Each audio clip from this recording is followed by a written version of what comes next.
ನಮಸ್ಕಾರ, ವಿಶೇಷ ಚರ್ಚಾ ಕಾರ್ಯಕ್ರಮಕ್ಕೆ ಸ್ವಾಗತ. ನಾನು ಪ್ರತಿಮಾ ಭಟ್. ಬೆಂಬಿಡದ ವಿವಾದ, ಅಯೋಧ್ಯೆಯಲ್ಲಿ ಶ್ರೀರಾಮ ಮಂದಿರ ಲೋಕಾರ್ಪಣೆಗೆ ಈಗ ಇನ್ನೇನು 4 ದಿನ ಬಾಕಿ ಇದೆ. ಆದರೆ ಒಂದು ಕಡೆ ಸಂಭ್ರಮ ಆದ್ರೆ ಮತ್ತೊಂದು ಕಡೆ ವಿವಾದಾತ್ಮಕ ಹೇಳಿಕೆಗಳು ಕೇಳಿ ಬರ್ತಲೇ ಇದೆ. ಹಾಗಿದ್ರೆ ಈ ವಿವಾದ ಯಾಕೆ? ಈ ಬಗ್ಗೆ ಚರ್ಚೆಯನ್ನು ನಡೆಸೋಣ. ಒಂದು ಕಡೆ ಲೋಕಾರ್ಪಣೆಯ ಸಡಗರ ಸಂಭ್ರಮ ಅಯೋಧ್ಯೆಯಲ್ಲಷ್ಟೇ ಅಲ್ಲ, ಇಡೀ ದೇಶಾದ್ಯಂತ ನಾವು ನೋಡ್ತಾ ಇದ್ದೀವಿ. ಆದರೆ ಮತ್ತೊಂದು ಕಡೆ ರಾಮನ ಹೆಸರಲ್ಲಿ ರಾಜಕೀಯ ವಿವಾದದ ಕಿಚ್ಚು. ರಾಮನ ಹೆಸರಲ್ಲಿ ನಾಯಕರು ವಿವಾದ ಮಾಡೋದು ಯಾಕೆ? ಈ ಪ್ರಶ್ನೆ ನಿಜಕ್ಕೂ ಕೂಡ ಪ್ರತಿಯೊಬ್ಬರನ್ನು ಕಾಡುತ್ತೆ. ಯಾಕೆ ಹೀಗೆ? ಒಂದೊಂದು ಮಾತು ಕೂಡ ವಿವಾದವನ್ನ ಸೃಷ್ಟಿಸ್ತಾ ಇದೆ. ರಾಮ ಮಂದಿರದಿಂದ ಬಡವರ ಹೊಟ್ಟೆ ತುಂಬೋದಿಲ್ವಂತೆ. ರಾಮನ ಮೂರ್ತಿ ಟಾಕೀಸ್ನಲ್ಲಿಟ್ಟ ಗೊಂಬೆ ಅನ್ಸುತ್ತಂತೆ. ರಾಮ ಮಂದಿರ ವಿಚಾರದಲ್ಲಿ ಇಂತಹ ಹೇಳಿಕೆಗಳು ಒಂದೆರಡಲ್ಲ, ಪದೇ ಪದೇ ಇಂತಹ ಹೇಳಿಕೆಗಳು ನಾಯಕರುಗಳಿಂದ ಬರ್ತಾ ಇದೆ. ಪದೇ ಪದೇ ವಿವಾದವನ್ನ ಹಾಕಿದ್ರೆ ಕಾಂಗ್ರೆಸ್ ನಾಯಕರು ಮಾಡ್ತಿರೋದು ಯಾಕೆ? ವಿವಾದಾತ್ಮಕ ಹೇಳಿಕೆಯನ್ನ ಕೊಡ್ತಿರೋದು ಯಾಕೆ ಅನ್ನೋದೇ ಈಗಿನ ಪ್ರಶ್ನೆ. ಟೂರಿಂಗ್ ಟಾಕೀಸ್ನಲ್ಲಿಟ್ಟ ಗೊಂಬೆ ಅನಿಸುತ್ತೆ ರಾಮನ ಮೂರ್ತಿ, ರಾಮ ಮಂದಿರದಿಂದ ಬಡವರ ಹೊಟ್ಟೆ ತುಂಬುವುದಿಲ್ಲ, ಇಂತಹ ಹೇಳಿಕೆಗಳು ಪದೇ ಪದೇ ಬರ್ತಾ ಇದೆ. ಕಾಂಗ್ರೆಸ್ ನಾಯಕರು ಈ ರೀತಿಯ ಹೇಳಿಕೆಗಳನ್ನ ಕೊಟ್ಟಿದ್ದಾರೆ. ಒಬ್ಬರಾದ್ಮೇಲೆ ಒಬ್ರು ಇಂತಹ ಹೇಳಿಕೆಗಳನ್ನ ಕೊಡ್ತಾ ಇದ್ದಾರೆ. ಸಚಿವ ರಾಜಣ್ಣ ಅವರು ಆಡಿದಂತಹ ಮಾತನ್ನ ಕೇಳಿ, ಶ್ರೀರಾಮ್ಲಲ್ಲ ನೋಡಿ ಟೂರಿಂಗ್ ಟಾಕೀಸ್ನಲ್ಲಿನ ಗೊಂಬೆ ಅನಿಸ್ತು ಅಂತಂದಿದ್ರು. ಈಗ ಚರಣಬಸಪ್ಪ ದರ್ಶನಾಪುರ ಕೂಡ ರಾಮ ಮಂದಿರ ಉದ್ಘಾಟನೆಯ ಬಗ್ಗೆ ಮಾತನಾಡಿದ್ದಾರೆ. ರಾಮ ಮಂದಿರದಿಂದ ನಮಗ್ಯಾರಿಗೂ ಹೊಟ್ಟೆ ತುಂಬೋದಿಲ್ಲ. ನಾವು ಶಾಲೆ, ಮೆಡಿಕಲ್ ಕಾಲೇಜು, ನೀರಾವರಿ ಮಾಡಿದೀವಿ.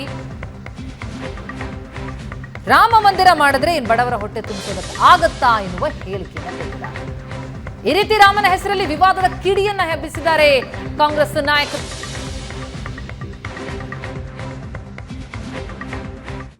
ಶ್ರೀರಾಮನಿದ್ದಾಗ ನಾನು ಹೋಗಿದ್ದೆ ಅಯೋಧ್ಯೆಗೆ. ಒಂದು ಟೆಂಟಲ್ಲಿ 2 ಗೊಂಬೆ ತಗೊಂಡೋಗಿ ಇಟ್ಬಿಟ್ಟು ಶ್ರೀರಾಮನ ಇವನೇ ಅಂತ ಹೇಳೋರು. ನಾವು ನಮ್ಮೂರಲ್ಲಿರೋ ರಾಮೇಶ್ವರ ಕೋಳಿಗೆ ಹೋಗಿ ದೇವಸ್ಥಾನದಲ್ಲಿ ಒಳಗಡೆ ಹೋದರೆ ನಮ್ಗೆ ಆ ದೇವಸ್ಥಾನದಲ್ಲಿ ಕಾಲಿ ಕೂಡಲೇ ನಮಗೊಂಥರ ವೈಬ್ರೇಷನ್ನು, ಒಂದು ರೀತಿ ಅಲ್ಲಿ ದೇವ್ರ ಬಗ್ಗೆ ಭಕ್ತಿ ವಿಶ್ವಾಸ ಬರ್ತದೆ. ಅಲ್ಲವತ್ತು ನಾನು ಹೋಗಿದ್ನಲ್ಲ, ಏನು ಅನ್ನಿಸ್ಲಿಲ್ಲ ನನಗೆ. ಯಾವುದೋ ಟೂರಿಂಗ್ ಟಾಕೀಸಲ್ಲಿ ಏನೋ ತಂದಿಟ್ಟು ಇದು ಇಟ್ಬಿಟ್ಟಾರೆ ಗೊಂಬೆ. ಇವತ್ತೇನು ಮಾಡೋರೋ ಗೊತ್ತಿಲ್ಲ, ಮುಂದೆ ನೋಡಿ. ರಾಮ ಮಂದಿರಲಿಂದ ನಮ್ಗೆ ಯಾರಿಗೆ ಬಡವರಿಗೆ ಹೊಟ್ಟೆ ತುಂಬಲ್ಲ. ಎಲ್ಲರಿಗೆ ರಾಮ ಮಂದಿರಲಿಂದ ಯಾರಿಗೆ ಏನಾಗಲ್ಲ, ಮಾಡ್ರಿ ಅದ್ರ ಬಗ್ಗೆ ವಿರೋಧ ಕೇಳ್ರಿ. ಅದ್ರ ಬಗ್ಗೆ ಎಲ್ಲ ಏನು ಮಾಡ್ಯೋದು ಕಾಂಗ್ರೆಸ್ ಅಂತ ಕೇಳ್ತಾರೆ. ರಾಮ ಮಂದಿರ ಮಾಡಿಲ್ಲ ನಾವು. ನನಗೆ ಕೇಳಿದ್ರೆ 75 ವರ್ಷ ಆಯ್ತಲ್ರಿ ಏನು ಮಾಡಿಲ್ಲ ಬಿ ಜೆ ಪಿದ ರಾಮ ಮಂದಿರ ಇಲ್ಲಪ್ಪ. ನಾವು ಶಾಲೆಗಳು ಕಟ್ಟಿವಿ, ದವಾಖಾನೆ ಕಟ್ಟಿವಿ, ಮೆಡಿಕಲ್ ಕಾಲೇಜ್ ಮಾಡೀವಿ, ಇಂಜಿನಿಯರಿಂಗ್ ಕಾಲೇಜ್ ಮಾಡೀವಿ, ಇರಿಗೇಷನ್ ಮಾಡೀವಿ, ಇನ್ಫ್ರಾಸ್ಟ್ರಕ್ಚರ್ ಮಾಡೀವಿ ಅಂತ ಹೇಳಿವಿ. ಇದು ಜನರಿಗೆ ಏನು ಬೇಕು ಅದು ಮಾಡೀವಿ. ಅದು ಒಳ್ಳೆ ಕೆಲಸ ಅದು, ಅದೇನು ಬೇಡ ಅಂತ ನಾವು ಯಾರು ಅದಕ್ಕೆ ವಿರೋಧ ಯಾರೇ ಮಾಡ್ಯಾರ? ಯಾರೂ ವಿರೋಧ ಮಾಡಿಲ್ಲ. ಯಾಕೆ ಮಾಡ್ಲಕ್ಕೈತಿ ರಾಮ ಮಂದಿರ ಅಂದೇನು? ಯಾರೂ ಮಾಡಿಲ್ಲ. ರಾಮ ಮಂದಿರಲಿಂದ ನಮ್ಗೆ ಯಾರಿಗೆ ಬಡವರಿಗೆ ಹೊಟ್ಟೆ ತುಂಬಲ್ಲ. ಎಲ್ಲರಿಗೆ ರಾಮ ಮಂದಿರಲಿಂದ ಯಾರಿಗೆ ಏನಾಗಲ್ಲ, ಮಾಡ್ರಿ ಅದ್ರ ಬಗ್ಗೆ ವಿರೋಧ ಕೇಳ್ರಿ. ಅದ್ರ ಬಗ್ಗೆ ಎಲ್ಲ ಏನು ಮಾಡ್ಯೋದು ಕಾಂಗ್ರೆಸ್ ಅಂತ ಕೇಳ್ತಾರೆ. ರಾಮ ಮಂದಿರ ಮಾಡಿಲ್ಲ ನಾವು. ನನಗೆ ಕೇಳಿದ್ರೆ 75 ವರ್ಷ ಆಯ್ತಲ್ರಿ ಏನು ಮಾಡಿಲ್ಲ ಬಿ ಜೆ ಪಿದ ರಾಮ ಮಂದಿರ ಇಲ್ಲಪ್ಪ. ನಾವು ಶಾಲೆಗಳು ಕಟ್ಟಿವಿ, ದವಾಖಾನೆ ಕಟ್ಟಿವಿ, ಮೆಡಿಕಲ್ ಕಾಲೇಜ್ ಮಾಡೀವಿ, ಇಂಜಿನಿಯರಿಂಗ್ ಕಾಲೇಜ್ ಮಾಡೀವಿ, ಇರಿಗೇಷನ್ ಮಾಡೀವಿ, ಇನ್ಫ್ರಾಸ್ಟ್ರಕ್ಚರ್ ಮಾಡೀವಿ ಅಂತ ಹೇಳಿವಿ.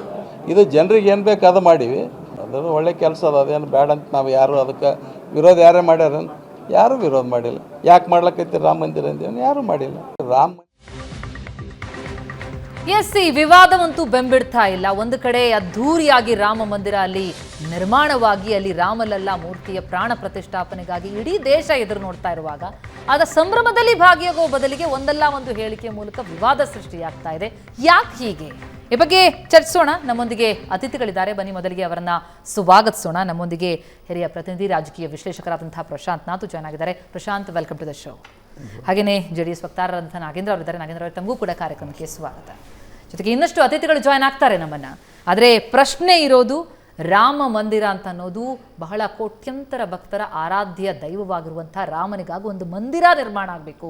ಇದು ಕೋಟ್ಯಂತರ ಭಕ್ತರ ಕನಸಾಗಿತ್ತು. 500ಕ್ಕೂ ಹೆಚ್ಚು ವರ್ಷಗಳ ಹೋರಾಟ ಆಗಿದೆ, ಸಂಘರ್ಷ ಆಗಿದೆ. ಅದರ ಫಲವಾಗಿ ಈಗ ಅಲ್ಲಿ ಮಂದಿರ ನಿರ್ಮಾಣ ಆಗಿ ಎಲ್ಲರೂ ಸಂಭ್ರಮದಿರುವಂತಹ ಸಂದರ್ಭದಲ್ಲಿ ಇದರಲ್ಲೂ ರಾಜಕೀಯ ಬೇಕಾ? ಪ್ರಶಾಂತ್, ಏನು ಹೇಳ್ತೀರಿ ಇಂತಹ ಹೇಳಿಕೆಗಳು, ಈ ಬೆಳವಣಿಗೆಗಳ ಬಗ್ಗೆ? ಅಥವಾ ಇದು ಸಹಜ ಅಂತೀರಾ? ಇದು ಸಹಜ. ನೋಡಿ, ಎಲ್ರಿಗೂ ಅವರವರ ಅಭಿವ್ಯಕ್ತಿ ಸ್ವಾತಂತ್ರ್ಯ ಉಂಟು. ಓಕೆ. ಏನೇನು ಹೇಳಲಿಕ್ಕೆ ಈಗ BJPಯವರು ಕೂಡ ಕೆಲ ಅತಿರೇಕದ ಹೇಳಿಕೆಗಳನ್ನು ಕೊಡ್ತಾರೆ, ಕಾಂಗ್ರೆಸ್ನವರು ಕೂಡ ಕೆಲ ಅತಿರೇಕದ ಹೇಳಿಕೆಗಳನ್ನು ಕೊಡ್ತಾರೆ. ಎಲ್ರಿಗೂ ಅಭಿವ್ಯಕ್ತಿ ಸ್ವಾತಂತ್ರ್ಯ ಇದೆ, ತಮ್ಮ ತಮ್ಮ ಮಾತನ್ನು ಇಡಲಿಕ್ಕೆ ಭಾರತದಲ್ಲಿ ನಿಶ್ಚಿತವಾಗಿ ಅದೊಂದು freedom of speech and expression ಇದೆ. ಅದಕ್ಕೊಂದು ಚೌಕಟ್ಟು ಬೇಡವಾ ಅನ್ನೋದು ಪ್ರಶ್ನೆ ಆಗತ್ತೆ. ಅಲ್ಲ, ನೀವು ಈ ರೀತಿ ಹೇಳಿಕೆಗಳನ್ನು ಕೊಡುವಾಗ ಹಾಗಿದ್ರೆ 86-87ರಲ್ಲಿ ರಾಜೀವ್ ಗಾಂಧಿ ಅಯೋಧ್ಯೆಯ ಬಾಗಿಲುಗಳನ್ನು ಯಾಕೆ ತರಿಸಿದ್ರು? ಓಕೆ. ಆ ಬಾಗಿಲುಗಳನ್ನು ತೆರೆದು ಜನರ ಹೊಟ್ಟೆ ತುಂಬ್ತಾ ಇತ್ತ? ಆ ಬಾಗಿಲುಗಳನ್ನು ಅಂದರೆ KN ರಾಜಣ್ಣ ಇವತ್ತು ಹೇಳ್ತಿದ್ದಾರೆ ಟೂರಿಂಗ್ ಟಾಕೀಸ್ ರೀತಿಯನ್ನು. ಟೂರಿಂಗ್ ಟಾಕೀಸ್ ರೀತಿ ಯಾಕೆ ಅನಿಸ್ತಾ ಇತ್ತು? ಪ್ರಕರಣ ಕೋರ್ಟ್ನಲ್ಲಿತ್ತು, ಬಾಬ್ರಿ ಮಸೀದಿ ವಿವಾದಿತ ಕಟ್ಟಡ ಧ್ವಂಸ ಆಯಿತು. ಹೀಗಾಗಿ ಒಂದು ಮೇಕ್ ಶಿಫ್ಟ್ ಕಟ್ಟೆಯ ಮೇಲೆ ರಾಮ್ಲಲಾನ ಮೂರ್ತಿಗಳನ್ನು ಇಡಲಾಗಿದೆ. ಪ್ರತಿಯೊಬ್ಬ ರಾಮಭಕ್ತರಿಗೂ ಅದೇ ನೋವು ತರಿಸ್ತಾ ಇದ್ದದ್ದು, ಅದಕ್ಕಾಗಿ ಮಂದಿರ ಬೇಕು ಅಂತ ಇದ್ದದ್ದು. ಅದೇ ನೋವು ತರ್ತಿರ್ತಕ್ಕಂಥ ವಿಷಯವಾಗಿತ್ತು. ಪ್ರಭು ಶ್ರೀರಾಮಚಂದ್ರನಿಗೆ ಭಾರತದಲ್ಲಿಯ ಒಂದು ಮಂದಿರವನ್ನು ಕಟ್ಟಲಿಕ್ಕಾಗಲ್ವಾ ಅಂತಕ್ಕಂಥದ್ರ ಬಗ್ಗೆ ಜನರಲ್ಲಿ ನೋವಿತ್ತು. ಇವತ್ತು ಯಾಕೆ ಇಷ್ಟೊಂದು ಉತ್ಸಾಹ ಇದೆ ಜನರಲ್ಲಿ? ದಿನವೂ ಮಂದಿರಗಳು ಉದ್ಘಾಟನೆಗೊಳ್ತಾ ಇರ್ತವೆ. ಬಟ್ ರಾಮಲಲ್ಲಾನಿಗೆ ಅಯೋಧ್ಯೆಯಲ್ಲಿ ಆತನ ಜನ್ಮಸ್ಥಾನದಲ್ಲಿ ಒಂದು ಮಂದಿರ ನಿರ್ಮಾಣ ಆಗ್ತಾ ಇದೆ. ಅದಕ್ಕೊಂದು ಹೋರಾಟದ ಇತಿಹಾಸ ಇದೆ. ಅದು ಇವತ್ತು ನಿನ್ನೆಯದಲ್ಲ. ಅದು ಕಾಂಗ್ರೆಸ್ಸು, BJP, RSS, ಕಮ್ಯುನಿಸಮ್ ಇದೆಲ್ಲ ಹುಟ್ಟಿದ್ದಕ್ಕಿಂತ ಮೊದಲು ನಡೆದಿರ್ತಕ್ಕಂಥ ಘಟನೆ ಇದು. ಈಗ ಆಯಾ ಸಿದ್ಧಾಂತಕ್ಕೆ ಅನುಗುಣವಾಗಿ ಹೇಳಿಕೆಗಳನ್ನು ಜನ ಕೊಡ್ತಾ ಇದ್ದಾರೆ. ಬಟ್ 1528ರಲ್ಲಿ ಮೀರ್ಬಾಕಿ ಖಡ್ಗ ಹಿಡಿದು ಬಂದಾಗ ಅಲ್ಲಿ ಯಾವುದೇ ಸಿದ್ಧಾಂತ ಇರಲಿಲ್ಲ. ಕೇವಲ ಇರ್ತಕ್ಕಂಥ ಮೂರ್ತಿಗಳನ್ನು ಒಡೆಯೋದು, ಮೂರ್ತಿ ಭಂಜನೆ ಮಾಡೋದು, ಮಂದಿರಗಳನ್ನು ಕೆಡವುದು, ದೋಚೋದು, ಅಲ್ಲಿ ತಮ್ಮ ಒಂದು ಧಾರ್ಮಿಕ ನಂಬಿಕೆಗೆ ಅನುಗುಣವಾಗಿ ಮಸೀದಿಯನ್ನು ನಿರ್ಮಾಣ ಮಾಡೋದು. ನೋಡಿ, ಬಾಬರ್ ಭಾರತದಲ್ಲಿ 1528ರಲ್ಲಿ ಬಂದಾಗ ಆತ ಅಲ್ಲಿ ಒಂದೆರಡು ಯುದ್ಧಗಳನ್ನು ಸೋತಿದ್ದ, ಒಂದೆರಡು ಯುದ್ಧಗಳನ್ನು ಗೆದ್ದಿದ್ದ. ಎಲ್ಲಿ? ಈಗಿನ ಪರ್ಷಿಯಾ ಅಂತ ನಾವೇನು ಕರಿತೀವಿ ಮತ್ತು ಅಫ್ಘಾನಿಸ್ತಾನದ ನಡುವೆ ಇರತಕ್ಕಂಥ ಪ್ರದೇಶದಲ್ಲಿ, ಸಮರ್ಖಂಡ್ ಈ ಪ್ರದೇಶದಲ್ಲಿ. ಕಾಬೂಲ್ನಲ್ಲೂ ಕೂಡ ಬಾಬರ್ ಅದನ್ನು ವಶಕ್ಕೆ ತೆಗೆದುಕೊಳ್ತಕ್ಕಂಥ ಪ್ರಯತ್ನವನ್ನು ಮಾಡಿದ್ದ. ಆತ ಪಾನಿಪತ್ನಲ್ಲಿ ಸಿಕಂದರ್ ಲೋಧಿಯನ್ನು ಸೋಲಿಸಿದ ನಂತರ 3 ಮಂದಿರಗಳನ್ನು ಬಾಬರ್ ಕಟ್ತಾನೆ. ಒಂದು ಪಾನಿಪತ್ನಲ್ಲಿ. Panipat is a constant battle ground. ಕುರುಕ್ಷೇತ್ರದ ಹತ್ತಿರ ಇದೆ. ಕುರುಕ್ಷೇತ್ರದ ಮಹಾಭಾರತದ ಯುದ್ಧ ನಡೆದಿದ್ದು ಕಾಲ ಬೇರೆ. ಆದರೆ ಆಕ್ರಮಣ ಏನು ನಡೀತು, ಆಕ್ರಮಣಗಳನ್ನು ಎದುರಿಸಲಿಕ್ಕೆ ಪಾನಿಪತ್ನಲ್ಲಿ ಯುದ್ಧಗಳು. ಪಾನಿಪತ್ ಮೊದಲ 2ನೇ 3ನೇ ಯುದ್ಧಗಳ ಬಗ್ಗೆ ನಾವು ಕೇಳ್ತೀವಿ. ಕೊನೆಗೆ ಅಹಮದ್ ಶಾ ಅಬ್ದಾಲಿನೂ ಕೂಡ ಅಲ್ಲಿ ಬರ್ತಾನೆ, ಯುದ್ಧ ನಡೆಸ್ತಾನೆ, ಮರಾಠರನ್ನ ಸೋಲಿಸ್ತಾನೆ. ಇವೆಲ್ಲವನ್ನು ನಾವು ನೋಡಿದ್ದೀವಿ. ಮೊದಲು ಮಂದಿರ ಪಾನಿಪತ್ನಲ್ಲಿ, ಮಸೀದಿ ಪಾನಿಪತ್ನಲ್ಲಿ ಕಟ್ಟಿಸ್ತಾನೆ ಬಾಬರ್, ಯುದ್ಧ ಗೆದ್ದ ನೆನಪಿಗಾಗಿ. 2ನೇ ಮಸೀದಿ ಆತ ಎಲ್ಲಿ ನಿರ್ಮಿಸ್ತಾನೆ? ಸಂಭಲ್, ಉತ್ತರ ಪ್ರದೇಶದ ಸಂಭಲ್ ಕ್ಷೇತ್ರ ಸುಮಾರು 60% ಮುಸ್ಲಿಂ ಬಾಹುಳ್ಯ ಕ್ಷೇತ್ರ. ಅಲ್ಲಿ ನಂಬಿಕೆ ಇರುತ್ತೆ ಕೆಲ ಪುರಾಣಗಳಲ್ಲಿ, ಕಲ್ಕಿ ಭಗವಾನ್ನ ಅವತಾರ ಅಲ್ಲಿಂದ ಪ್ರಕಟ ಆಗತ್ತೆ ಅಂತಕ್ಕಂಥ ನಂಬಿಕೆಯನ್ನು ಕೆಲ ಉತ್ತರ ಭಾರತದ ಪುರಾಣಗಳಲ್ಲಿ ಲೇಖಕರು ಪ್ರಕಟಿಸಿರ್ತಾರೆ. ಅಲ್ಲಿ ಆತ ಒಂದು ಮಸೀದಿಯನ್ನು ನಿರ್ಮಾಣ ಮಾಡ್ತಾನೆ, 2ನೇ ಮಸೀದಿ. ಅಂದರೆ ಅದರ ಇಂಪಾರ್ಟೆನ್ಸ್ ನೋಡಿ. 3ನೇ ಮಸೀದಿಯನ್ನು ಆತ ಅಯೋಧ್ಯೆಯಲ್ಲಿ ನಿರ್ಮಾಣ ಮಾಡ್ತಾನೆ.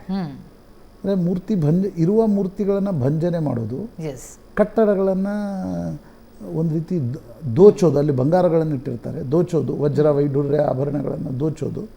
ನಂತರ ಆ ಕಟ್ಟಡಗಳನ್ನು ಅರ್ಧ ಕೆಡವಿ ಅದರ ಮೇಲೆ ಮಸೀದಿಯ ರೀತಿಯ ಇಸ್ಲಾಮಿಕ್ ಸ್ಟ್ರಕ್ಚರನ್ನು ಎಬಸ್ ನಿಲ್ಲಿಸೋದು. ಇವತ್ತು ಅದು ರಾಜೀವ್ ಗಾಂಧಿ ಕಾಲದಲ್ಲಿ ಅದರ ಬಾಗಿಲುಗಳನ್ನು ತೆರೆಯಲಾಯಿತು. ಯಾಕೆ ತೆರೆಯಲಾಯಿತು? ಶಾಬಾನೋ ಪ್ರಕರಣದ ಕಾರಣದಿಂದ ತೆರೆಯಲಾಯಿತು. ಇವತ್ತು ನನಗೆ ಗೊತ್ತಿಲ್ಲ, ನಾನು ದರ್ಶನಾಪುರ್ ಅವರು, ರಾಜಣ್ಣ ಯಾವ ಪೊಲಿಟಿಕಲ್ ಕಾರಣದಿಂದ ಹೇಳಿಕೆಗಳನ್ನು ಕೊಡ್ತಾ ಇದ್ದಾರೆ, ಕೊಡುವ ಸ್ವಾತಂತ್ರ್ಯ ಅವರಿಗಿದೆ. ಆದರೆ ಅವರು ಹೇಳಬೇಕು, ಬಾಗಿಲುಗಳನ್ನು ತೆಗೆಯುವ ನಿರ್ಣಯ ಏನು ಮಾಡಲಾಯಿತು, ಅದರಿಂದ ಜನರ ಹೊಟ್ಟೆ ತುಂಬಿತ್ತಾ? ಇದು ಭಾಳ ಟ್ರಿವಿಲೈಸ್ ಮಾಡೋದು ಇದನ್ನು. ಹೊಟ್ಟೆ ತುಂಬುತ್ತಾ, ಆಸ್ಪತ್ರೆ ಕಟ್ಟಿ, ಕೆಲವರು ಶೌಚಾಲಯ ಕಟ್ಟಿ ಅಂತಕ್ಕಂಥ. ನೋಡಿ, ಆಸ್ಥೆ, ಶ್ರದ್ಧೆ, ನಂಬಿಕೆ. ಭಾರತ ಆಸ್ತಿಕ್ಯ ದೇಶ. ಜೆರುಸಲೇಮ್ನಲ್ಲಿ ಯಾಕೆ ಹೋರಾಟ ನಡೀತಾ ಇದೆ? ಅಲ್-ಅಕ್ಸಾ ಮಂದಿರ, ಬೆತ್ಲೆಹೆಮ್ನ ಯೇಸು ಕ್ರಿಸ್ತನ ಜನ್ಮಸ್ಥಳ, ಜೆರುಸಲೇಮ್ನಲ್ಲಿ ಯೇಸುವನ್ನ ಕ್ರೂಸಿಫೈ ಮಾಡಿರ್ತಕ್ಕಂಥ ಪ್ರದೇಶ. ಯಾಕೆ ಇಲ್ಲಿ ಹೋರಾಟ ನಡೀತಾ ಇದೆ? ಅಲ್ಲ, ಇಲ್ಲೂ ರಾಮ ಮಂದಿರ ಕಟ್ತೀವಿ ಅನ್ನೋ ಮಾತುಗಳನ್ನ ಇದೇ ಕಾಂಗ್ರೆಸ್ನ ನಾಯಕರುಗಳು ಆಡ್ತಾ ಇದ್ದಾರೆ. ಕಾರಣದಿಂದ ಇದು ಸುಮ್ಮನೆ ಟೂರಿಂಗ್ ಟಾಕಿ. ರಾಜಣ್ಣ ಚೆನ್ನಾಗಿ ಮಾತಾಡ್ತಾರೆ. ರಾಜಣ್ಣ ಅವ್ರಿಗೆ ಇತಿಹಾಸದ ಕಲ್ಪನೆ ಇದೆ, ಪ್ರಜ್ಞೆ ಇದೆ, ಓದ್ಕೊಂಡವರಿದ್ದಾರೆ. ನನಗೆ ಗೊತ್ತಿದೆ, ರಾಜಣ್ಣ ನಮ್ಗೆ ಆತ್ಮೀಯರು. ಆದರೆ ಅದರ ಅರ್ಥ ಏನೋ ಟ್ರಿವಿಲೈಸ್ ಮಾಡಿ ಹೇಳಿಕೆಗಳನ್ನು ಕೊಟ್ಟರೆ ಎಸ್ ನಿಮ್ಗೆ ಲಾಭ ಅಂತರೂ ಆಗೋಲ್ಲ, ನಷ್ಟನೇ ಜಾಸ್ತಿ ಆಗುತ್ತೆ. ನಾಗೇಂದ್ರ ಅವರೇ, ಈ ಎಲ್ಲದರಲ್ಲೂ ಕೂಡ ರಾಜಕೀಯವಾಗಿ ಮಾತನಾಡುವಂಥದ್ದು, ಈಗ ರಾಮ ಮಂದಿರ ಬಿಜೆಪಿಯವರಿಗೆ ಲಾಭ ಆಗ್ತಾ ಇದೆ, ಅದು ಲಾಭ ಮಾಡ್ಕೊಳ್ಳೋದಕ್ಕೆ ಮಾಡ್ತಾ ಇದ್ದಾರೆ ಅನ್ನುವಂಥ ವಾದಗಳು ಒಂದು ಕಡೆ ಆದರೆ, ಮತ್ತೊಂದೆಡೆ ಇವ್ರುಗಳು ಮಾಡ್ತಾ ಇರೋದೇನು, ಕೊಡ್ತಾ ಇರುವಂಥ ಹೇಳಿಕೆಗಳು ಏನನ್ನು ಸೂಚಿಸ್ತಾ ಇದೆ? ಎಷ್ಟೋ ಜನ ಕೋಟ್ಯಂತರ ಭಕ್ತರ ಭಾವನೆಗಳಿಗೆ ಧಕ್ಕೆ ತರೋದ್ರಿಂದಾಗಿ ಇವ್ರಿಗೆ ಏನು ಲಾಭ ಸಿಗುತ್ತೆ? ಹಾಗಿದ್ರೆ ಈ ಥರದ ಹೇಳಿಕೆಗಳನ್ನು ತಾವು ಹೇಗೆ ನೋಡ್ತೀರಿ? ಕೆಲವು 2-3 ವಿಚಾರಗಳನ್ನು ನಾನು ತಮ್ಮ ಮುಂದೆ ಇಡಕ್ಕೆ ಇಚ್ಛೆ ಪಡ್ತೀನಿ. ಮೊದಲನೇದಾಗಿ, ಒಂದು ರೀತಿ ರಾಮ ಮಂದಿರ ಇಷ್ಟೊಂದು ದೊಡ್ಡ ಮಟ್ಟದಲ್ಲಿ ಪ್ರಪಂಚ ವ್ಯಾಪ್ತಿಯಲ್ಲಿ ಹೆಸರು ಮಾಡೋದಕ್ಕೆ ಒಂದು ರೀತಿ ಕಾಂಗ್ರೆಸ್ಸಿಗರು ಕೂಡ ಕಾರಣ ಅನಿಸುತ್ತೆ. ಇಂಥ ವಿವಾದಗಳು ಎತ್ತಿರಲಿಲ್ಲ ಅಂತಿದ್ರೆ ಇವತ್ತು ಶ್ರೀರಾಮಚಂದ್ರನ ಒಂದು ಇತಿಹಾಸವನ್ನು ಪ್ರಪಂಚದಲ್ಲಿರ್ತಕ್ಕಂಥವ್ರೆಲ್ಲರೂ ಕೂಡ ಏನೋ ಇದೆ ಇಲ್ಲಿ, ಏನೋ ಇದೆ ಅಂತಕ್ಕಂಥ ಶ್ರೀರಾಮನಿಗೆ ಅಷ್ಟೊಂದು ಶಕ್ತಿ ಇದೆ ಅಂತಕ್ಕಂಥದ್ದನ್ನು ಇವತ್ತು ಎಷ್ಟೋ ಜನ ತಿಳಿದೇ ಇದ್ದವರು ಕೂಡ ತಿಳ್ಕೊಳ್ಳುವಂಥ ಪರಿಸ್ಥಿತಿ ಬಂದಿರೋದಕ್ಕೆ ಅವರು ಕೂಡ ಕಾರಣ ಅಂತಕ್ಕಂಥದ್ದು ಒಂದು. ಎರಡನೇದು, ಸನ್ಮಾನ್ಯ ರಾಜಣ್ಣ ಅವರು ಮತ್ತು ಅನೇಕ ಕಾಂಗ್ರೆಸ್ ಮುಖಂಡರುಗಳು ಕೆಲವು ಹೇಳಿಕೆಗಳನ್ನು ಕೊಡ್ತಿದ್ದಾರೆ. ದಯಮಾಡಿ ತಮ್ಮ ಕ್ಯಾಮ್ರಾ ತಗೊಂಡು ಅವ್ರ ಮನೆಗೆ ಹೋಗಿ ಬೆಳಿಗ್ಗೆ ಅವ್ರು ಸ್ನಾನ ಮಾಡಿ ಯಾವ ಹೆಸರನ್ನ ಇವತ್ತು ರಾಮನ ಹೆಸರನ್ನ ಹೇಳ್ಕೊಂಡು ಇವರು ರಾಜಕಾರಣ ಮಾಡ್ತಿದ್ದಾರೆ, ಅವರು ಫೋಟೋಗೆ ಹೂ ಹಾಕಿ ಮತ್ತೆ ಪೂಜೆ ಮಾಡಿ ಹೊರಗಡೆ ಬರತಕ್ಕಂಥದ್ದು ಇವ್ರ ಪದ್ಧತಿ. ಅವ್ರು ಹೇಳುವಾಗಂದ್ರು, ಅವ್ರು ಹೇಳೋದೇನು, ನಮ್ಮೂರಿನ ರಾಮನ ದೇಗುಲಕ್ಕೆ ಹೋದ್ರೆ ನಿಮಗೆ ಭಕ್ತಿ ಬರುತ್ತೆ, ಅಲ್ಲಿ ಭಕ್ತಿ ಬರಲಿಲ್ಲ, ಏನನ್ನ ಹೇಳಕ್ ಹೊರಟಿದ್ರು, ಅವ್ರು ಏನು ಹೇಳೋದಕ್ಕೆ ಹೊರಟಿದ್ರು ಅನ್ನೋದ್ರ ಬಗ್ಗೆ ಬಹುಶಃ ಅವರೇ ಸ್ಪಷ್ಟನೆ ಕೊಡಬೇಕಾಗತ್ತೆ. ಇಂಥ ಹೇಳಿಕೆಗಳು ಈ ಸಂದರ್ಭಕ್ಕೆ ಬೇಕಾ ಅನ್ನೋದು ಪ್ರಶ್ನೆ. ಖಂಡಿತ. ಅವ್ರಿಗೇನಾಗಿದೆ ಅಂತಂದ್ರೆ, ಇವತ್ತು ಕೆಲವು ಧರ್ಮಗಳ ಮತಗಳನ್ನು ತಗೊಳ್ಳತಕ್ಕಂಥ ಒಂದು ಪರಿಸ್ಥಿತಿಯಲ್ಲಿ ಆ ಮತಗಳು ನಮ್ಗೆ ಎಲ್ಲಿ ತಪ್ಪೋಗುತ್ತೆ ಅಂತಕ್ಕಂಥ ಭಯ ಅವ್ರಿಗೆ ಮೊದಲಿಂದ ಕಾಡ್ತಾ ಇದೆ. ಅಲ್ಲೂ ಕೂಡ ನಾವು ಸ್ಪಷ್ಟವಾಗಿರ್ತಕ್ಕಂಥ ಮತಗಳು ಬಂದಿಲ್ಲ. ಈಗ ಕೇವಲ 2 ವಿಷಯಗಳನ್ನು ನಾನು ಸ್ಪಷ್ಟವಾಗಿ ಹೇಳ್ತೀನಿ. ಯಾವ ಇವರು ಧರ್ಮಗಳನ್ನ, ಯಾವೊಂದು ಜಾತಿಗಳು ನೀವು ಸ್ವಾತಂತ್ರ್ಯ ಬಂದ ನಂತರ ಇವರು 75 ವರ್ಷಗಳ ಕಾಲ ಅವ್ರ ಹೆಸರು ಹೇಳ್ಕೊಂಡು ಮಾಡಿದ್ರು, ಇವತ್ತಿನವರೆಗೂ ಕೂಡ ಅವ್ರಿಗೇನು ಇವ್ರು ಮಾಡಲಿಲ್ಲ. ಅವ್ರು ಇವತ್ತು ಕೂಡ ಹಿಂದುಳಿದವರಾಗೇ ಇದ್ದಾರೆ. ಇವತ್ತು ಕೂಡ ಅವ್ರಿಗೇನು ಭಯ ಇದೆ ಅಂತಂದ್ರೆ, ಆಗ್ಲೇ ಹೇಳ್ತಿದ್ರು ಒಂದು ಮಾತನ್ನ, ನಾನು ಯಾರು ನಮ್ಮ ಸನ್ಮಾನ್ಯ ಒಬ್ಬ ಶರಣಬಸಪ್ಪ ದರ್ಶನಪುರ ಅವರು ಒಂದು ಮಾತನ್ನು ಹೇಳ್ತಾ ಇದ್ರು, ರಾಮ ಮಂದಿರ ಕಟ್ಟೋ ಬದಲು ನಾವು ನೀರನ್ನು ಕೊಟ್ಟಿದ್ದೀವಿ, ವಸತಿ ಕೊಟ್ಟಿದ್ದೀವಿ ಅಂತಕ್ಕಂಥದ್ದು. 9 ವರ್ಷಗಳಲ್ಲಿ ದೇಶದ ಇತಿಹಾಸದಲ್ಲಿ ಆಗದಿರ್ತಕ್ಕಂಥ ಡೆವಲಪ್ಮೆಂಟ್ಗಳು ದೇಶಾದ್ಯಂತ ಆಗಿರ್ತಕ್ಕಂಥದ್ದು ಆನ್ ಡಾಕ್ಯುಮೆಂಟೇಶನ್ ಅಲ್ಲಿ ಇದೆ. ತೆಗೆದು ನೋಡಿ, ಶೌಚಾಲಯಗಳಾಗಿರ್ಬೋದು, ಬಡವರಿಗೆ ಗ್ಯಾಸ್ ಆಗಿರ್ಬೋದು, ಅಥವಾ ಒಂದು ಕುಡಿಯೋ ನೀರಿನ ವ್ಯವಸ್ಥೆಗಳಾಗಿರ್ಬೋದು, ಅಥವಾ ನಾವೊಂದು ಟೆಕ್ನಾಲಜಿಲಿ ಬೆಳೆದಿರ್ತಕ್ಕಂಥದ್ದು, GDP ಇವತ್ತು ಯಾವ ಪರಿಸ್ಥಿತಿಯಲ್ಲಿ ಒಂದು ಕಡೆ ಮಂದಿರ ನಿರ್ಮಾಣ ಮಾಡ್ತಾ ಇರೋದೇನು ಬಿಜೆಪಿ ಅವರಲ್ಲ ಅಂತಾರೆ, ಮತ್ತೊಂದೆಡೆ ಅದರ ಲಾಭವನ್ನ ಬಿಜೆಪಿ ಪಡಿತಾ ಇದೆ ಅಂತಾರೆ. ಒಟ್ಟಾರೆ ಅವರ ಗೊಂದಲಗಳ ಹೇಳಿಕೆಗಳೇ ಬಹಳ ಅವ್ರಿಗೊಂದು ಭಯ ಕಾಡ್ತಾ ಇದೆ. ಯಾಕೆ ಅಂತಂದ್ರೆ, ಎಲ್ಲಿ ನಾವು ಏನಾದ್ರೂ ಒಂದು ಬಹುಸಂಖ್ಯಾತರಾಗಿರ್ತಕ್ಕಂಥ ನಾವೊಂದು ಹಿಂದೂಗಳನ್ನ ನಾವೇನೋ ಬೆಂಬಲಿಸಕ್ ಹೋದ್ರೆ ಅಲ್ಪಸಂಖ್ಯಾತರ ಮತಗಳು ನಾವೇನಾದ್ರು ಕಳ್ಕೋಬಹುದು ಅಂತಕ್ಕಂಥ ಭಯ ಇರೋದ್ರಿಂದ ಪದೇ ಪದೇ ಪದೇ ಪದೇ ಇಂಥ ಒಂದು ಹೇಳಿಕೆಗಳನ್ನ ಕೊಡೋದ್ರ ಮುಖಾಂತರ ಅವ್ರು ಇವತ್ತು ಅವರೊಂದು ಮನಸ್ಸಲ್ಲಿ ಇರ್ತಕ್ಕಂಥ ಇನ್ನೊಂದು ಮಾತನ್ನು ಸ್ಪಷ್ಟವಾಗಿ ಹೇಳ್ತಾ ಇದ್ದು ಇಂಪಾರ್ಟೆಂಟ್ ಆಗುತ್ತೆ ಮೇಡಮ್, ಎಲ್ಲಾ ಧರ್ಮಗಳನ್ನು ನಾವು ಸಮಾನವಾಗಿ ನೋಡ್ಬೇಕು ಅಂತಕ್ಕಂಥದ್ದು. ಹಾಗಾದ್ರೆ ಬಹುಸಂಖ್ಯಾತರಿದ್ದಾರೆ, ಇವ್ರನ್ನ ಇವರು ಈ ರೀತಿ ಮಾಡ್ತಾರೆ. 1000 ಕೋಟಿ ಕೊಡ್ತೀನಿ ಅಂತಂದ್ರು ಮುಸಲ್ಮಾನರು ಇದಕ್ಕೆ, ಹಾಗಾದ್ರೆ ಮಿಕ್ಕಿದವರೆಲ್ಲ ಜನಗಳಲ್ವಾ? ಮಿಕ್ಕಿದವ್ರಿಗೆ ಏನ್ ಕೊಟ್ಟಿದ್ದೀರಾ? ಜಾಯ್ನ್ ಆಗ್ತಾ ಇದ್ದಾರೆ. ನಾಗೇಂದ್ರ ಅವರು, ಚರ್ಚೆ ಮಾಡ್ತೀನಿ ನಿಮ್ ಜೊತೆ. ನಮ್ಮೊಂದಿಗೆ ಆಧ್ಯಾತ್ಮ ಚಿಂತಕರಾದಂತಹ ಗುರುನಾಥ್ ಮೋಕ್ಷ ಅವರು ಜಾಯ್ನ್ ಆಗಿದ್ದಾರೆ. ಗುರುನಾಥ್ ಮೋಕ್ಷ ಅವರ ಕಾರ್ಯಕ್ರಮಕ್ಕೆ ಸ್ವಾಗತ ತಮಗೆ. ಶಂಭೋ ರಾಮನಾಥ. ಎಸ್, ಹಾಗೇನೆ ಚಿಂತಕರಾದಂತಹ ಪ್ರೊಫೆಸರ್ ಮಹೇಶ್ ಚಂದ್ರ ಗುರು ಅವರು ಕೂಡ ಜಾಯ್ನ್ ಆಗಿದ್ದಾರೆ. ಪ್ರೊಫೆಸರ್, ಕಾರ್ಯಕ್ರಮಕ್ಕೆ ಸ್ವಾಗತ ತಮಗೆ.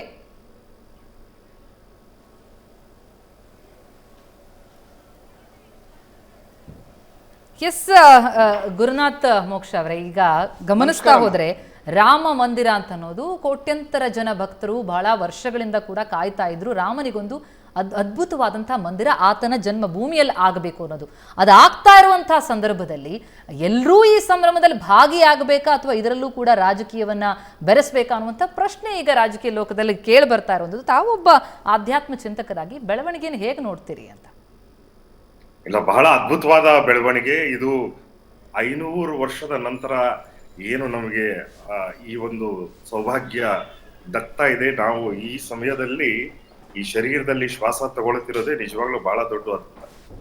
500 ವರ್ಷಗಳ ನಂತರ ನಾವು ಕಳ್ಕೊಂಡಿದ್ದಂತಹ ಸನಾತನ ಧರ್ಮದ ಒಂದು ಪವಿತ್ರವಾದ ಚಿಹ್ನೆ ಮತ್ತು ಭೂಮಿಗೆ ಇಳಿದು ಬರ್ತಿರೋ ಸಮಯದಲ್ಲಿ ಈ ತರ ಕಾಂಟ್ರವರ್ಸಿಗಳು ಸಹಜನೇ ಇರ್ಬೋದು. ಯಾಕೆಂತಂದ್ರೆ ಅವಾಗ ಹೊಡೆದಾಗ ಕೂಡ ಇಷ್ಟು ಯಾರು ಪ್ರತಿಭಟಿಸ್ಲಿಲ್ಲೇನೋ. ಇವಾಗ ಕಟ್ಟಬೇಕಾದ್ರೆ ಮಾಡ್ತೀಯಾರಲ್ಲ, ಅವ್ರು ಯಾವ ಕಡೆ ಇದ್ದಾರೆ ಅನ್ನೋದು ನಮ್ಗೆ ಗೊತ್ತಾಗ್ತಾ ಇದೆ. ರಾಮ ಒಂದು 5 ವರ್ಷದ ಪುಟ್ಟ ಬಾಲಕನ ರೀತಿಯಲ್ಲಿ ಬಂದು ಭೂಮಿ ಮೇಲೆ ಇಳಿದಾಗ ಇನ್ನ ಮುಂದೆ ಬರುವಂತದ್ದು ರಾಮರಾಜ್ಯವೇ ಅಂತ ಹೇಳಿ ಎಲ್ರಿಗೂ ಗೋಚರಿಸ್ತಾ ಇದೆ. ಓಕೆ. ಈ ಸಂದರ್ಭದಲ್ಲಿ ಎಲ್ಲೋ ಕೆಲವೊಂದ್ ಕಡೆ ಈ ವಿಪರೀತವಾದಂತಹ ಧ್ವನಿಗಳು ಕೇಳಿದಾಗ ಪ್ರಾಯಶಃ ಇದು ಇದ್ದೇ ಇರತ್ತಲ್ವಾ.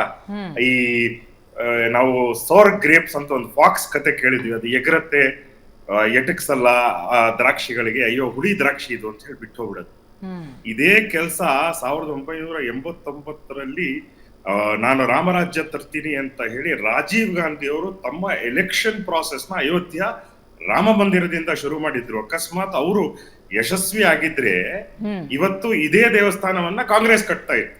ಓಕೆ. ಒಟ್ಟು ಇಲ್ಲಿ ರಾಮನ ಜಯ, ರಾಮರಾಜ್ಯದ ಜಯ ಅಂತ ಹೇಳಿ ನಾವು ನೋಡ್ಬೇಕಾಗುತ್ತೆ.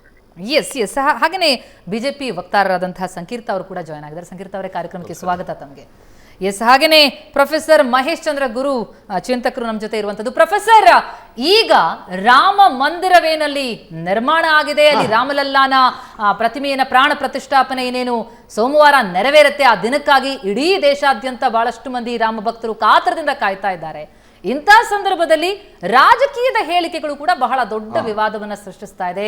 ಬೇರೆ ಬೇರೆ ತರದ ಮಾತುಗಳು ಕೇಳಿ ಬರ್ತಾ ಇದೆ. ಬಡವರ ಹೊಟ್ಟೆ ತುಂಬಲ್ಲ ರಾಮ ಮಂದಿರದಿಂದ, ಜೊತೆಗೆ ಆ ರಾಮಲಲ್ಲಾ ಮೂರ್ತಿ ಏನು ಈ ಹಿಂದೆ ಇತ್ತು ಅದರ ಬಗ್ಗೆ ಕೂಡ ಹೇಳಿಕೆಗಳು ಕೊಡುವಂಥದ್ದು ಭಕ್ತರ ನಂಬಿಕೆಗೆ ಧಕ್ಕೆ ತರುವಂತ ವಿಚಾರ. ಈ ಎಲ್ಲ ಬೆಳವಣಿಗೆಯನ್ನ ಒಬ್ಬ ಚಿಂತಕರಾಗಿ ತಾವು ಯಾವ ರೀತಿಯಲ್ಲಿ ನೋಡ್ತೀರಿ ಅಂತ?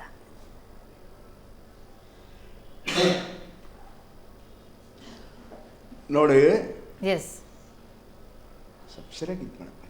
ಕೇಳಿಸ್ತಾ ಇದೆ ಸರ್, ಹೇಳಿ.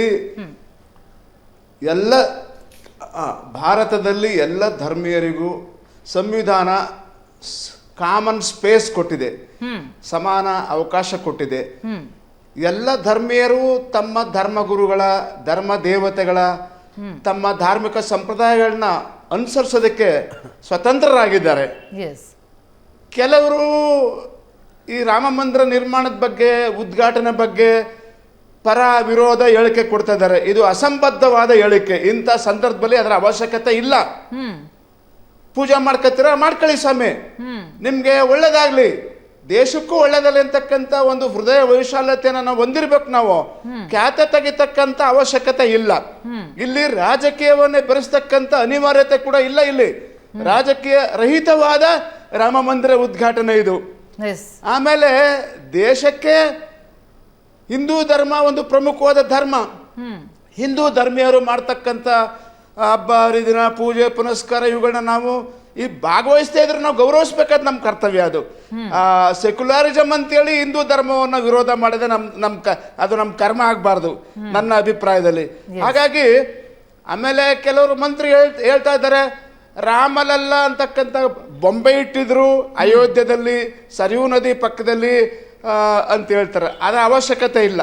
ತಾತ್ಕಾಲಿಕವಾಗಿ ರಾಮನನ್ನ, ಸೀತೆಯನ್ನ, ಲಕ್ಷ್ಮಣನನ್ನ, ಹನುಮಂತನನ್ನ ಪೂಜೆ ಮಾಡಕ್ಕೊಂದು ತಾತ್ಕಾಲಿಕ ವ್ಯವಸ್ಥೆ ಆಗಿತ್ತು. ಅವತ್ತಿನ ಸಂದರ್ಭದಲ್ಲಿ ರಾಮ ಮಂದಿರ ನಿರ್ಮಾಣ ಆಗಿರ್ಲಿಲ್ಲ, ರಾಮ ವಿಗ್ರಹ ಪ್ರತಿಷ್ಠಾಪನೆ ಆಗಿರ್ಲಿಲ್ಲ. ಒಂದು ತಾತ್ಕಾಲಿಕ ವ್ಯವಸ್ಥೆ ಆಗಿತ್ತು. ಅದನ್ನೇ ನೀವು ದೊಡ್ಡದು ಮಾಡ್ಕೊಂಡು ಹೋಗ್ತಕ್ಕಂಥದ್ದು ರಾಜಕೀಯ ವ್ಯಕ್ತಿಗಳಿಗೆ ಶ್ರೇಯಸ್ಸು ತರೋದಿಲ್ಲ ಅದು. ಆಮೇಲೆ ರಾಮ ಮಂದಿರದಿಂದ ಇಡೀ ದೇಶದ ಸಮಗ್ರ ಉದ್ಧಾರ ಆಗಲ್ಲ ಅಂತ ಹೇಳ್ತಕ್ಕಂಥದ್ದು ಕೂಡ ಬೇಕಿಲ್ಲ. ಆಮೇಲೆ ನೋಡೋಣ ಉದ್ಧಾರ ಆಗುತ್ತೋ ಇಲ್ವೋ, ಯಾರು ಉದ್ಧಾರಕ್ಕಾಗಿ ರಾಮ ಮಂದಿರ ಯಾವ ದೇಶದ ಉದ್ಧಾರಕ್ಕಾಗಿದೆಯೋ ಇಲ್ವೋ ಆಮೇಲೆ ಗೊತ್ತಾಗುತ್ತೆ ಸಾರ್ವಜನಿಕರಿಗೆ. ಅವ್ರಿಗೆ ಬಿಟ್ಬಿಡಿ ತೀರ್ಮಾನ ಕೊಡೋದಕ್ಕೆ. ನಾವ್ಯಾಕೆ ತೀರ್ಮಾನ ಕೊಡಬೇಕು? ಸರಿ ಅಥವಾ ಸರಿ ಅಲ್ಲ ಅಂತ ಹೇಳೋದಕ್ಕೆ ನಮ್ಗೆ ಅಧಿಕಾರ ಇಲ್ಲ.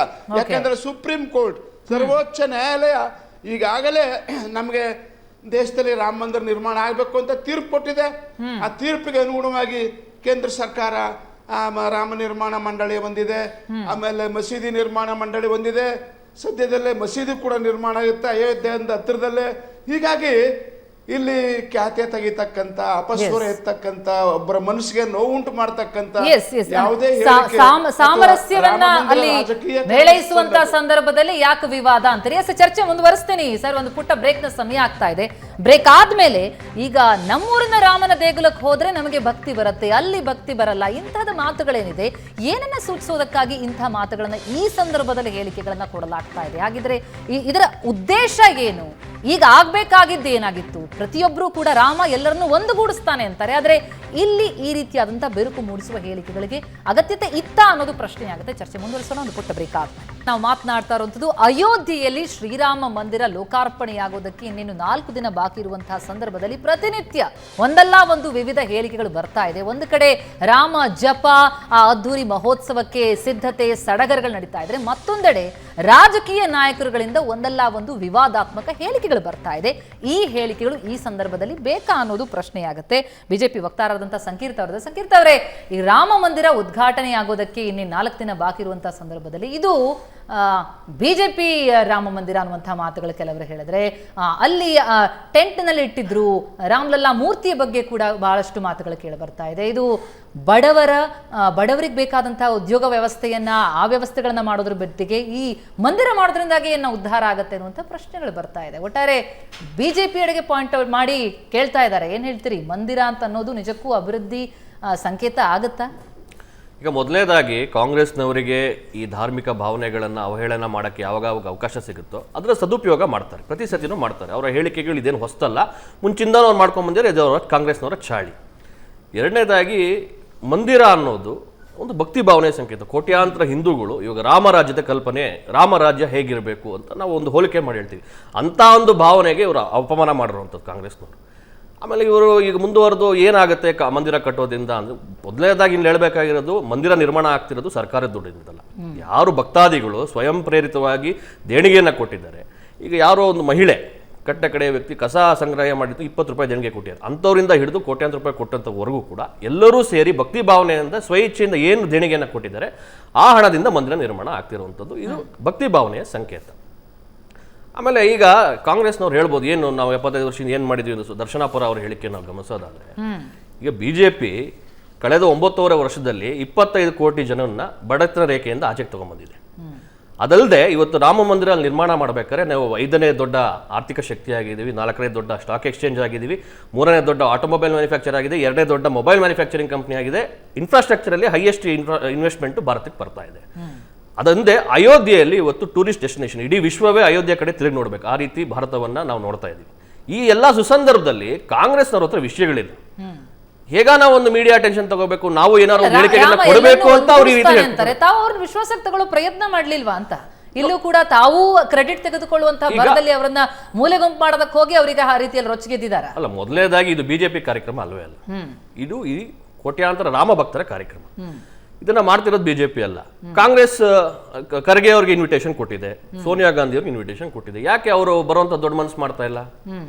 ಅವ್ರು ಬಂದಿದ್ರೆ ಪ್ರಾಬ್ಲಮೇ ಸಾಲ್ವ್ ಆಗ್ತಿತ್ತಲ್ಲ. ಯಾಕೆ ಮಾಡ್ತಾ ಇಲ್ಲ ಅವರು? ಅವರಿಗೆ ಎಲ್ಲೋ ಒಂದ್ ಕಡೆ ಅವರ ಮತ ಬ್ಯಾಂಕ್ಗೆ ಎಲ್ಲೋ ಒಂದ್ ಕಡೆ ಡಿಸ್ಟರ್ಬ್ ಆಗುತ್ತೆ. ನಾವಿಲ್ಲಿ ಹೋದ್ರೆ ನಮ್ಮ ವೋಟ್ ಬ್ಯಾಂಕ್ಗೋಸ್ಕರ ಏನು ಅಲ್ಪಸಂಖ್ಯಾತ ನಾವು ಬಳಸ್ಕೋತಾ ಇದ್ದೀವಿ, ಅದೊಂದು ವ್ಯತ್ಯಾಸ ಆಗುತ್ತೆ ಅನ್ನೋ ಒಂದು ಕಾರಣದಿಂದಾಗಿ ಕಾಂಗ್ರೆಸ್ನವ್ರು ಬರ್ತಾ ಇಲ್ಲ.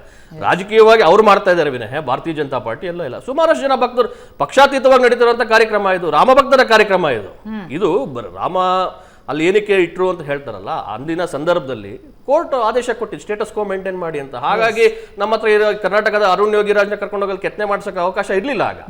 ಸೊ ಅಂತ ಸಂದರ್ಭದಲ್ಲಿ ಅದೊಂದು ಒಂದು ಭಾವನೆ, ಆ ಭಾವನೆಗೆ ಇವರು ಅವಮಾನ ಮಾಡಿರುವಂಥದ್ದು. ಕಾಂಗ್ರೆಸ್ನವ್ರಿಗೆ ಇದು ನಿಜವಾಗ್ಲೂ ಅವ್ರ ಹತ್ರ ವಿಷಯ ಇಲ್ಲದೆ ಇರೋ ಕಾರಣ ಬೇರೆ ಬೇರೆ ಹೇಳಿಕೆಗಳನ್ನ ಕೊಡೋದಲ್ಲದೆ ಅವರೇ ಹಿಟ್ ವಿಕೆಟ್ ಆಗ್ತಾ ಇದ್ದಾರೆ ಅಂತ ಹೇಳ್ತಾರೆ. ಎಸ್ ಬಹುಶಃ ಇಲ್ಲಿ ಪ್ರಮುಖವಾಗಿ ಭಾವನೆಗಳಿಗೆ ಧಕ್ಕೆ ತರುವಂತಹ ಬೆಳವಣಿಗೆಗಳು ಆಗಬಾರದು ಅಂತ ಅನ್ನೋದು ಪ್ರತಿಯೊಬ್ಬರ ಆಶೆ ಇರುವಂಥದ್ದು. ಆದರೆ ಎಲ್ಲದರಲ್ಲೂ ರಾಜಕೀಯ ಬೆಳೆಸೋದು ರಾಜಕಾರಣಿಗಳ ಅದು ಮೂಲವಾದಂತಹ ಗುಣ, ಅದು ಎಲ್ಲೂ ಹೋಗಲ್ಲ ಅಂತ ಅನಿಸುತ್ತೆ ನೋಡ್ತಾ ಹೋದ್ರೆ. ಆದರೆ ಈ ಬೆಳವಣಿಗೆ ಮುಂದಿನ ದಿನಗಳಲ್ಲಿ ಮತ್ತಷ್ಟು ಹೆಚ್ಚಳ ಆಗತ್ತಾ, ಅಥವಾ ರಾಮ ಮಂದಿರ ಉದ್ಘಾಟನೆ ಆಗ್ತಾ ಹೋದಂತೆ ಎಲ್ಲವೂ ಕೂಡ ಸರಿ ಹೋಗುತ್ತಾ? ಈಗ ಆಗ್ಬೇಕಾಗಿರೋದು ಏನು, ಯಾವ ಕಡೆ ಫೋಕಸ್ ಹೋಗ್ಬೇಕಿದೆ? ಹಾಗಿದ್ರೆ ಎಲ್ಲರೂ ಒಟ್ಟಾಗಿ ರಾಮ ಮಂದಿರವನ್ನ ನೋಡೋದಕ್ಕೆ ಅತ್ತ ಧಾವಿಸ್ತಾರ? ಹಾಗಿದ್ರೆ ಈಗ ಬರಲ್ಲ ಅಂತಿದ್ದವರು ಬಗ್ಗೆ ಮಾತನಾಡೋಣ, ಒಂದು ಪುಟ್ಟ ಬ್ರೇಕ್ ಆದ್ಮೇಲೆ. ಬೆಂಬಿಡದ ವಿವಾದ ಚರ್ಚೆಯನ್ನ ಮುಂದುವರಿಸ್ತಾ, ಪ್ರಶಾಂತ್, ರಾಮ ಅಂತಂದಾಗ ಅಲ್ಲೊಂದು ಭಕ್ತಿ ಶಕ್ತಿ ಇದೆಲ್ಲವೂ ಕೂಡ ಮೂಡುತ್ತೆ ಮನಸ್ಸಿನಲ್ಲಿ ಅಂತನ್ನುವಂಥದ್ದು ಒಂದು ನಂಬಿಕೆ. ಆದರೆ ರಾಮ ಮಂದಿರ ಅಂತನ್ನುವಂಥ ಕೋಟ್ಯಂತರ ಭಕ್ತರ ಕನಸು ನನಸಾಗುವಂಥ ಸಂದರ್ಭದಲ್ಲೂ ಕೂಡ ರಾಜಕೀಯದ ಮಾತುಗಳು ಬರ್ತಾ ಇರೋದನ್ನು ಗಮನಿಸ್ತಾ ಹೋದಾಗ ಲಾಭ ಪಡ್ಕೊಳ್ಳುವಂಥ ಪ್ರಯತ್ನನ ಅಥವಾ ಗೊಂದಲನ ಏನಾಗ್ತಿದೆ ಅಂತ? ಪ್ರತಿಭಾ ಅನೇಕ ಬಾರಿ ನೋಡಿ, ಈಗ ರಾಜಕೀಯದವರು ಇರಲಿ ಯಾರೇ ಇರಲಿ ತಮ್ಮ ಅಭಿಪ್ರಾಯಗಳನ್ನು ವ್ಯಕ್ತಪಡಿಸ್ಲಿಕ್ಕೆ ಸ್ವತಂತ್ರ. ಭಾರತ ಅಂದರೆ ಚಾರ್ವಾಕನಿಗೂ ಸ್ಥಾನ ನೀಡಿದ್ದು ಭಾರತ. ವ್ಯಾಸ ಮಹರ್ಷಿಗಳು, ವಾಲ್ಮೀಕಿ ಅವರ ಅವರು ಬರೆದಿರ್ತಕ್ಕಂಥ ಮಹಾಕಾವ್ಯಗಳಾಗಿರ್ತಕ್ಕಂಥದ್ದು ಕೂಡ ನಾವು ನೋಡಿದ್ದೀವಿ. ಹೀಗಾಗಿ ಅವರವ್ರಿಗೆ ಅಭಿವ್ಯಕ್ತಿ ಸ್ವಾತಂತ್ರ್ಯ ಇದೆ, ನಾನು ಅದನ್ನು ಅಲ್ಲಗಳಿತಾ ಇಲ್ಲ. ಆದರೆ ಮಹೇಶ್ ಚಂದ್ರ ಗುರುಗಳು ಹೇಳಿದಂತೆ ಟೈಮಿಂಗ್ ಏನು ಅನ್ನೋದು ಪ್ರಶ್ನೆ. ಎಸ್, ಈಗ ನೀವು ಮನೆಯಲ್ಲಿ ಮದುವೆ ಇರುತ್ತೆ, ಮದುವೆ ಸಂದರ್ಭದಲ್ಲಿ ಕೊಂಕು ಮಾತಾಡಬೇಡಿ ಅನ್ನೋದೊಂದು ಸ್ವಾಭಾವಿಕವಾಗಿ ಇರ್ತಕ್ಕಂಥ ಕೇಳಿ ಬರುತ್ತೆ ಸರ್, ಅದು ಇಲ್ಲೂ ಕೇಳಿ ಬರ್ತಿದ್ಯಾ? ಕೇಳಿ ಬರುತ್ತೆ. ಆದರೆ ನೀವು ಅನಗತ್ಯವಾಗಿ ಯಾವುದೋ ಹಳೆಯ ವಿಷಯಗಳನ್ನು ಕೆದಕಿ ನೋಡಿ. ಇದರಲ್ಲಿ ಏನಾಗಿದೆ, ಸುಪ್ರೀಂ ಕೋರ್ಟ್ ತೀರ್ಪು ನೀಡಿದೆ. ಸುಪ್ರೀಂ ಕೋರ್ಟ್ನ ತೀರ್ಪಿನ ಪ್ರಕಾರ ಮಸೀದಿಯನ್ನು ಅದೇ ಊರಿನಲ್ಲಿ ಹೊರಗಡೆ ಸ್ಥಾಪಿಸ್ಲಿಕ್ಕೂ ಕೂಡ ಅನುವು ಮಾಡಿಕೊಡಲಾಗಿದೆ. ಮಂದಿರವನ್ನು ಕೂಡ ನಿರ್ಮಾಣ ಮಾಡತಕ್ಕಂಥ ಒಂದು ಜಾಗೆಯನ್ನು ನೀಡಲಾಯಿತು. ಶ್ರದ್ಧೆ ನಂಬಿಕೆ ಆಧಾರದ ಮೇಲೆ ಸುಪ್ರೀಂ ಕೋರ್ಟ್ ತೀರ್ಮಾನ ಮಾಡಿತು. ಈಗ ಅದು 3 ವರ್ಷ ಹಳೆಯ, ಅಂದರೆ 2019ರಲ್ಲಿ ಅದರ ತೀರ್ಪು ಬಂದಿತ್ತು. ಈಗ ಮಂದಿರ ನಿರ್ಮಾಣ ಆಗ್ತಾ ಇರ್ತಕ್ಕಂಥ ಸಂದರ್ಭದಲ್ಲಿ ನೋಡಿ, ಸಹಜವಾಗಿ ಈಗ ನೀವು ವಿಧಾನಸೌಧನೋ ವಿಕಾಸಸೌಧನೋ ಕಟ್ಟಿದ್ರಿ, ಯಾರು ಮುಖ್ಯಮಂತ್ರಿ ಆಗಿರ್ತಾರೆ ಅವರು ಉದ್ಘಾಟನೆ ಮಾಡ್ತಾರೆ. ರಾಮನ ಮಂದಿರದ ಉದ್ಘಾಟನೆ ಕೂಡ ಸುಪ್ರೀಂ ಕೋರ್ಟ್ನ ತೀರ್ಪಿನ ಪ್ರಕಾರ ನೋಡಿ 3 ವರ್ಷಗಳಲ್ಲಿ ಕೇಂದ್ರ ಸರ್ಕಾರ ಮುತುವರ್ಜಿ ವಹಿಸಿ ಸಂಘ ಪರಿವಾರದ ಮುತುವರ್ಜಿಯಿಂದ ಇದನ್ನ ಒಪ್ಕೊಳ್ಳೇಬೇಕು. ಇಲ್ಲ ಪೊಲಿಟಿಕಲ್ ಕಾರಣದಿಂದ ಮಂದಿರ ನಿರ್ಮಾಣ ಉದ್ಘಾಟನೆ ಬೇಗ ಆಗ್ತಾ ಇಲ್ವಾ? ಆಗ್ತಾ ಇದೆ. 2024ರ ಚುನಾವಣೆಯನ್ನು ದೃಷ್ಟಿಯಲ್ಲಿಟ್ಕೊಂಡೇ ಬಿಜೆಪಿ ಈ ಮಂದಿರ ನಿರ್ಮಾಣದ ಉದ್ಘಾಟನೆಯನ್ನು ಜನವರಿ 22ಕ್ಕೆ ಮಾಡ್ತಾ ಇದೆ. ಅದರಲ್ಲಿ ಯಾವುದೇ ರೀತಿಯಾಗಿರ್ತಕ್ಕಂಥ ಏನಂತಾರೆ ಆಂಬಿಗ್ವಿಟಿ ಇಲ್ಲ. ಎಲ್ಲ ಪೊಲಿಟಿಕಲ್ ಪಾರ್ಟಿಗಳು ತಮ್ಮ ಲಾಭ ನಷ್ಟದ ಲೆಕ್ಕ ಹಾಕಿನೇ ಮಾಡ್ತವೆ. ರಾಜಕೀಯ ಪಕ್ಷಗಳು ಇರೋದೇ ಚುನಾವಣೆ ನಿಲ್ಲಲಿಕ್ಕೆ, ಗೆಲ್ಲಲಿಕ್ಕೆ, ಸೋಲಿಕ್ಕೆ. ಹೀಗಾಗಿ ಅವರಿಲ್ಲ ತುಂಬಾ ಚುನಾವಣೆಯನ್ನು ದೃಷ್ಟಿಯಲ್ಲಿ ಇಟ್ಕೊಂಡು ಮಾಡ್ತಾನೇ ಇಲ್ಲ ಅನ್ನೋ ವಾದದಲ್ಲಿ ಅರ್ಥ ಇಲ್ಲ. ಆದರೆ ಈ ಮಂದಿರ ನಿರ್ಮಾಣದ ಒಂದು ಧಾರ್ಮಿಕ ಹಿನ್ನೆಲೆ, ದಾಸ್ಯದ ಒಂದು ಸಂಕೇತಗಳು, ಈ ದೃಷ್ಟಿಯಿಂದ ನೋಡಿದಾಗ ಈ ಮಂದಿರ ನಿರ್ಮಾಣಕ್ಕೆ ಒಂದು ತನ್ನದೇ ಆಗಿರ್ತಕ್ಕಂಥ ಒಂದು ಇತಿಹಾಸ ಇದೆ, ತನ್ನದೇ ಆಗಿರ್ತಕ್ಕಂಥ ಮಹತ್ವ ಇದೆ. ಆ ಕಾರಣದಿಂದ ಈಗ ಕಾಂಗ್ರೆಸ್ಸಿಗರು, ನನಗೀಗ ಯಾರೋ ಇತಿಹಾಸ ತಜ್ಞರು ಬಂದು ಮಾತಾಡಿದ್ರು ಅಂತ ಅನ್ಕೋಣ, ರೋಮಿಲಾ ಥಾಪರ್ ಆಗಲಿ ಇನ್ನೊಬ್ರು ಯಾರೋ ಆಗಲಿ, ನಥಿಂಗ್ ರಾಂಗ್ ಇನ್ ದಟ್. ಅವ್ರವ್ರಿಗೆ ಬೇಕಾದ ರೀತಿಯಲ್ಲಿ ವ್ಯಾಖ್ಯಾನ ಮಾಡ್ತಕ್ಕಂಥ ಅಧಿಕಾರವನ್ನು ಸಂವಿಧಾನ ಕೊಟ್ಟಿದೆ. ಆದರೆ ಈ ಸಚಿವರು, ಶಾಸಕರು, ಇವರು ಯಾವ ಇತಿಹಾಸ ತಜ್ಞರು? ಅಥವಾ ಇವರೇನು ಸೋಷಿಯಾಲಜಿಸ್ಟ್ಗಳ? ಇಲ್ಲ ಸೊಸೈಟಿ ಹೆಂಗೆ ಯೋಚನೆ ಮಾಡ್ತಾ ಇದೆ ಅನ್ನೋದನ್ನು ಮಾತಾಡೋಕ್ಕೆ ರಾಜಣ್ಣ ಇರಲಿ, ದರ್ಶನಾಪುರ ಅಂದರೆ ಅವರೇನು ಸೋಷಿಯಾಲಜಿಸ್ಟ್?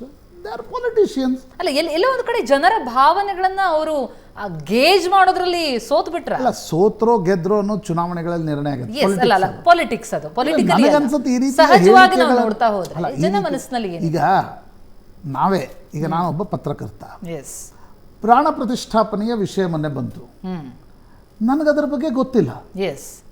ಧರ್ಮದ ವ್ಯಾಖ್ಯಾನ ಮಾಡೋರು ಅದ್ರ ಬಗ್ಗೆ ಮಾತಾಡಬೇಕು. ನಾನು ರಾಜಕೀಯ ಮತ್ತು ಸುಪ್ರೀಂ ಕೋರ್ಟನ್ನು ಕವರ್ ಮಾಡತಕ್ಕಂಥ ಒಬ್ಬ ಪತ್ರಕರ್ತ. ಆ ವಿಷಯ ಬಂದಾಗ ಅದರ ಇತಿಹಾಸದ ಮಜಲುಗಳ ಬಗ್ಗೆ ನಾನು ಮಾತನಾಡೋದ್ರಲ್ಲಿ ಅರ್ಥ ಇದೆ. ನಮ್ಮಲ್ಲಿ ಏನಾಗಿದೆ ಅಂದ್ರೆ ಎಲ್ಲಾ ವಿಷಯಗಳು, ಈಗ ರಾಜಕಾರಣಿಗಳಿಗೆ ಅದರದ್ದು ಎಕ್ಸ್ಪರ್ಟೈಸ್ ಏನು? ಜನರ ಹೊಟ್ಟೆ ತುಂಬುತ್ತಾ. ಮೊನ್ನೆ ನಾನು ಅಶೋಕ್ ಪೈ ಅವ್ರದ್ದೊಂದು ಹಂಗೆ ಪುಸ್ತಕ ಓದ್ತಿದ್ದೆ. ಅದರಲ್ಲಿ ಅವರು ಬರೀತಾರೆ, ಥ್ಯಾಂಕ್ ಗಾಡ್ ನಮ್ಮ ದೇಶದಲ್ಲಿ ಕೋಟ್ಯಾಂತರ ದೇವಸ್ಥಾನಗಳಿವೆ, ಇಲ್ಲಾಂದ್ರೆ ಒಂದು ನಿಮಾನ್ ಸಾಕಾಗ್ತಿರ್ಲಿಲ್ಲ ಅಂತಕ್ಕಂಥ ಅಶೋಕ್ ಪೈ. ಮಾನಸಿಕ ಆರೋಗ್ಯಕ್ಕೆ ಅಂದ್ರೆ ಹೊಟ್ಟೆ ತುಂಬೋದಕ್ಕೂ ದೇವಸ್ಥಾನಕ್ಕೆ ಹೋಗೋದಕ್ಕೂ ಯಾವುದೇ ಸಂಬಂಧ ಇಲ್ಲದ ಸಂಗತಿ.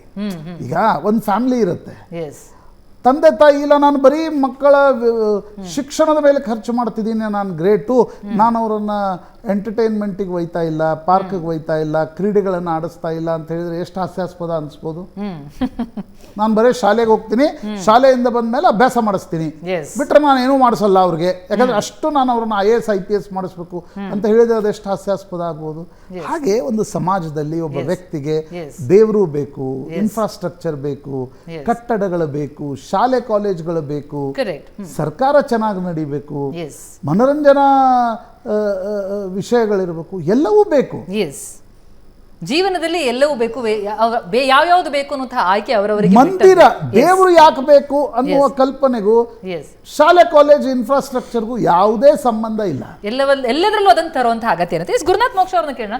ಗುರುನಾಥ್ ಮೋಕ್ಷ ಅವರೇ, ಈಗ ನಾವು ನೋಡ್ತಾ ಇದ್ವಿ ಮಂದಿರ ಪೂರ್ಣ ಆಗಿಲ್ಲ, ಪೂರ್ಣ ಮಂದಿರದಲ್ಲಿ ಉದ್ಘಾಟನೆ ಮಾಡೋದಕ್ಕೆ ಹೊರಟಿದ್ದಾರೆ, ನಾವು ಹೋಗಲ್ಲ, ಇಂತಹ ಹೇಳಿಕೆಗಳು ಕೂಡ ಮಠಮಾನ್ಯರಿಂದ ಬರೋದು ಒಂದು ಕಡೆ, ರಾಜಕೀಯ ನಾಯಕರುಗಳಿಂದಲೂ ಕೂಡ ಬರ್ತಾ ಇರುವಂಥದ್ದು. ಅಂದರೆ ರಾಮ ಮಂದಿರ ಅಲ್ಲೇ ಯಾಕೆ ಆಗಬೇಕು, ಅಥವಾ ರಾಮ ಮಂದಿರ ನಮ್ಮ ಊರುಗಳಲ್ಲಿಲ್ವಾ ಅಂತ ಮಾತುಗಳನ್ನು ಆಡ್ತಾ ಇದ್ದಂಥವ್ರೆ ಈಗ ಹೇಳ್ತಾ ಇರೋಂಥದ್ದು ಮಂದಿರ ಅಪೂರ್ಣ ಆಗಿದೆ, ಹಾಗಾಗಿ ನಾವೀಗ ಹೋಗಲ್ಲ ಉದ್ಘಾಟನೆಗೆ ಅಂತ ಮಾತುಗಳನ್ನ ಆಡ್ತಾ ಇದ್ದಾರೆ. ತಾವೊಬ್ಬ ಆಧ್ಯಾತ್ಮ ಚಿಂತಕರಾಗಿ ಈ ಬೆಳವಣಿಗೆ ನೋಡ್ತಾ ಹೋದಾಗ ಏನ್ ಅನ್ಸುತ್ತೆ ತಮ್ಗೆ?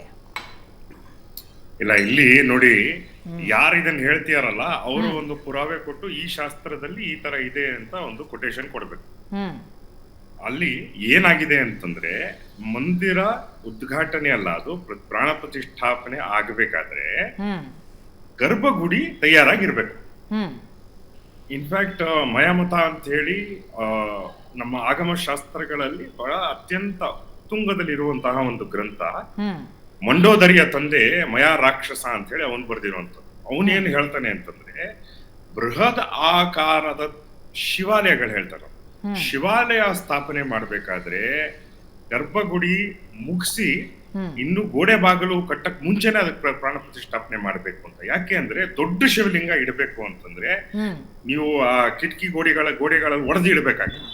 ಸೊ ಫಸ್ಟ್ ಪ್ರಾಣ ಪ್ರತಿಷ್ಠಾಪನೆ ಮಾಡಿ ಆಮೇಲೆ ನೀವು ಬೃಹದಾಕಾರದ ಒಂದು ದೇವಸ್ಥಾನಗಳನ್ನ ಪೂರ್ಣ ಮಾಡಿ ಅಂತ ಹೇಳ್ತಾರೆ. ಮಧ್ಯಮ ಇರುವಂತಹ ಶಿವಲಿಂಗಗಳನ್ನ ಅರ್ಧ ರೆಡಿ ಮಾಡಿ ಪ್ರಾಣ ಪ್ರತಿಷ್ಠಾಪನೆ ಮಾಡಿ, ಸಣ್ಣ ಲಿಂಗ ಆದ್ರೆ ನೀವು ಸಂಪೂರ್ಣವಾಗಿ ದೇವಸ್ಥಾನ ಕಟ್ಟು ಪ್ರಾಣ ಪ್ರತಿಷ್ಠಾಪನೆ ಮಾಡಿ ಅಂತ ಹೇಳಿ ಒಂದೊಂದು ದೇವಾಲಯಕ್ಕೆ ಒಂದೊಂದು ಆಗಮ ಶಾಸ್ತ್ರಗಳು ಕೊಟ್ಟಿದ್ದಾರೆ.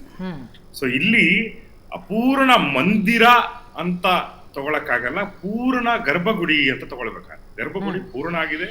ಮತ್ತೆ ತಮಗ್ ಗೊತ್ತಿದ್ದಂಗೆ ಒಂದಲ್ಲ ಎರಡಲ್ಲ 3 ಶಿಲೆಗಳನ್ನ ಕೆತ್ತನೆ ಮಾಡಿದ್ರು. ಕರ್ನಾಟಕದಿಂದ 2 ಇದ್ರು. ಒಂದು ಅರುಣ್ ಯೋಗಿರಾಜ್ ಎಲ್ರಿಗೂ ಗೊತ್ತಿದೆ. ಇನ್ನೊಂದು GL ಭಟ್ರು ಅಂತೇಳಿ ಅವರು ಕೂಡ ಕರ್ನಾಟಕದವರು. ಅವರು ಒಂದು ಕೃಷ್ಣ ಶಿಲೆಯ ಒಂದು ಕೆತ್ತನೆ ಮಾಡಿದ್ರು. 3ನೇದು ಬಿಳಿ ಶಿಲೆ, ಏನು ಸ್ಫಟಿಕ ಶಿಲೆ ಇದೆ, ಅದ್ರಲ್ಲಿ ಮಾಡಿದ್ರು. ಸೊ ಇದು ಒಂದು ಪ್ರಾಣ ಪ್ರತಿಷ್ಠಾಪನೆ ಆಗುತ್ತೆ. ಇನ್ 2 ಶಿಲೆಗಳನ್ನ ಡಿಸ್ಪ್ಲೇ ಮಾಡ್ತಾರೆ ಅಂತ ಹೇಳಿ ಅಲ್ಲಿಂದ ಸುದ್ದಿ ಬಂದಿದೆ. 2ನೇದು ಒಂದು ಸಣ್ಣ ವಿಷಯ ನಾನು ಹೇಳ್ಬೇಕಾಗತ್ತೆ, ಬಿಜೆಪಿ ಅವರು ಹೇಳ್ಬೇಕಿತ್ತು. ಬಟ್ ಇಲ್ಲಿ ನಾನು ಓದ್ತಿದ್ದೆ 15,000ದಿಂದ 20,000 ಜಾಬ್ಸ್ ಕ್ರಿಯೇಟ್ ಆಗ್ತಾ ಇವೆ, ಪರ್ಮನೆಂಟ್ ಜಾಬ್ಸ್ ಅಯೋಧ್ಯೆಯಲ್ಲಿ. ಮತ್ತೆ 15,000ದಿಂದ 20,000 ಟೆಂಪರರಿ ಜಾಬ್ಸ್ ಕ್ರಿಯೇಟ್ ಆಗ್ತಾ ಇದೆ. ಯಾವ ಇಂಡಸ್ಟ್ರಿ ನಿಮ್ಗೆ ಅಯೋಧ್ಯ ಅಂತ ಒಂದು ಸಣ್ಣ ನಗರದಲ್ಲಿ 40,000 ಕೆಲ್ಸಗಳನ್ನ ಹುಟ್ಟಾಕತ್ ಹೇಳ್ರಿ.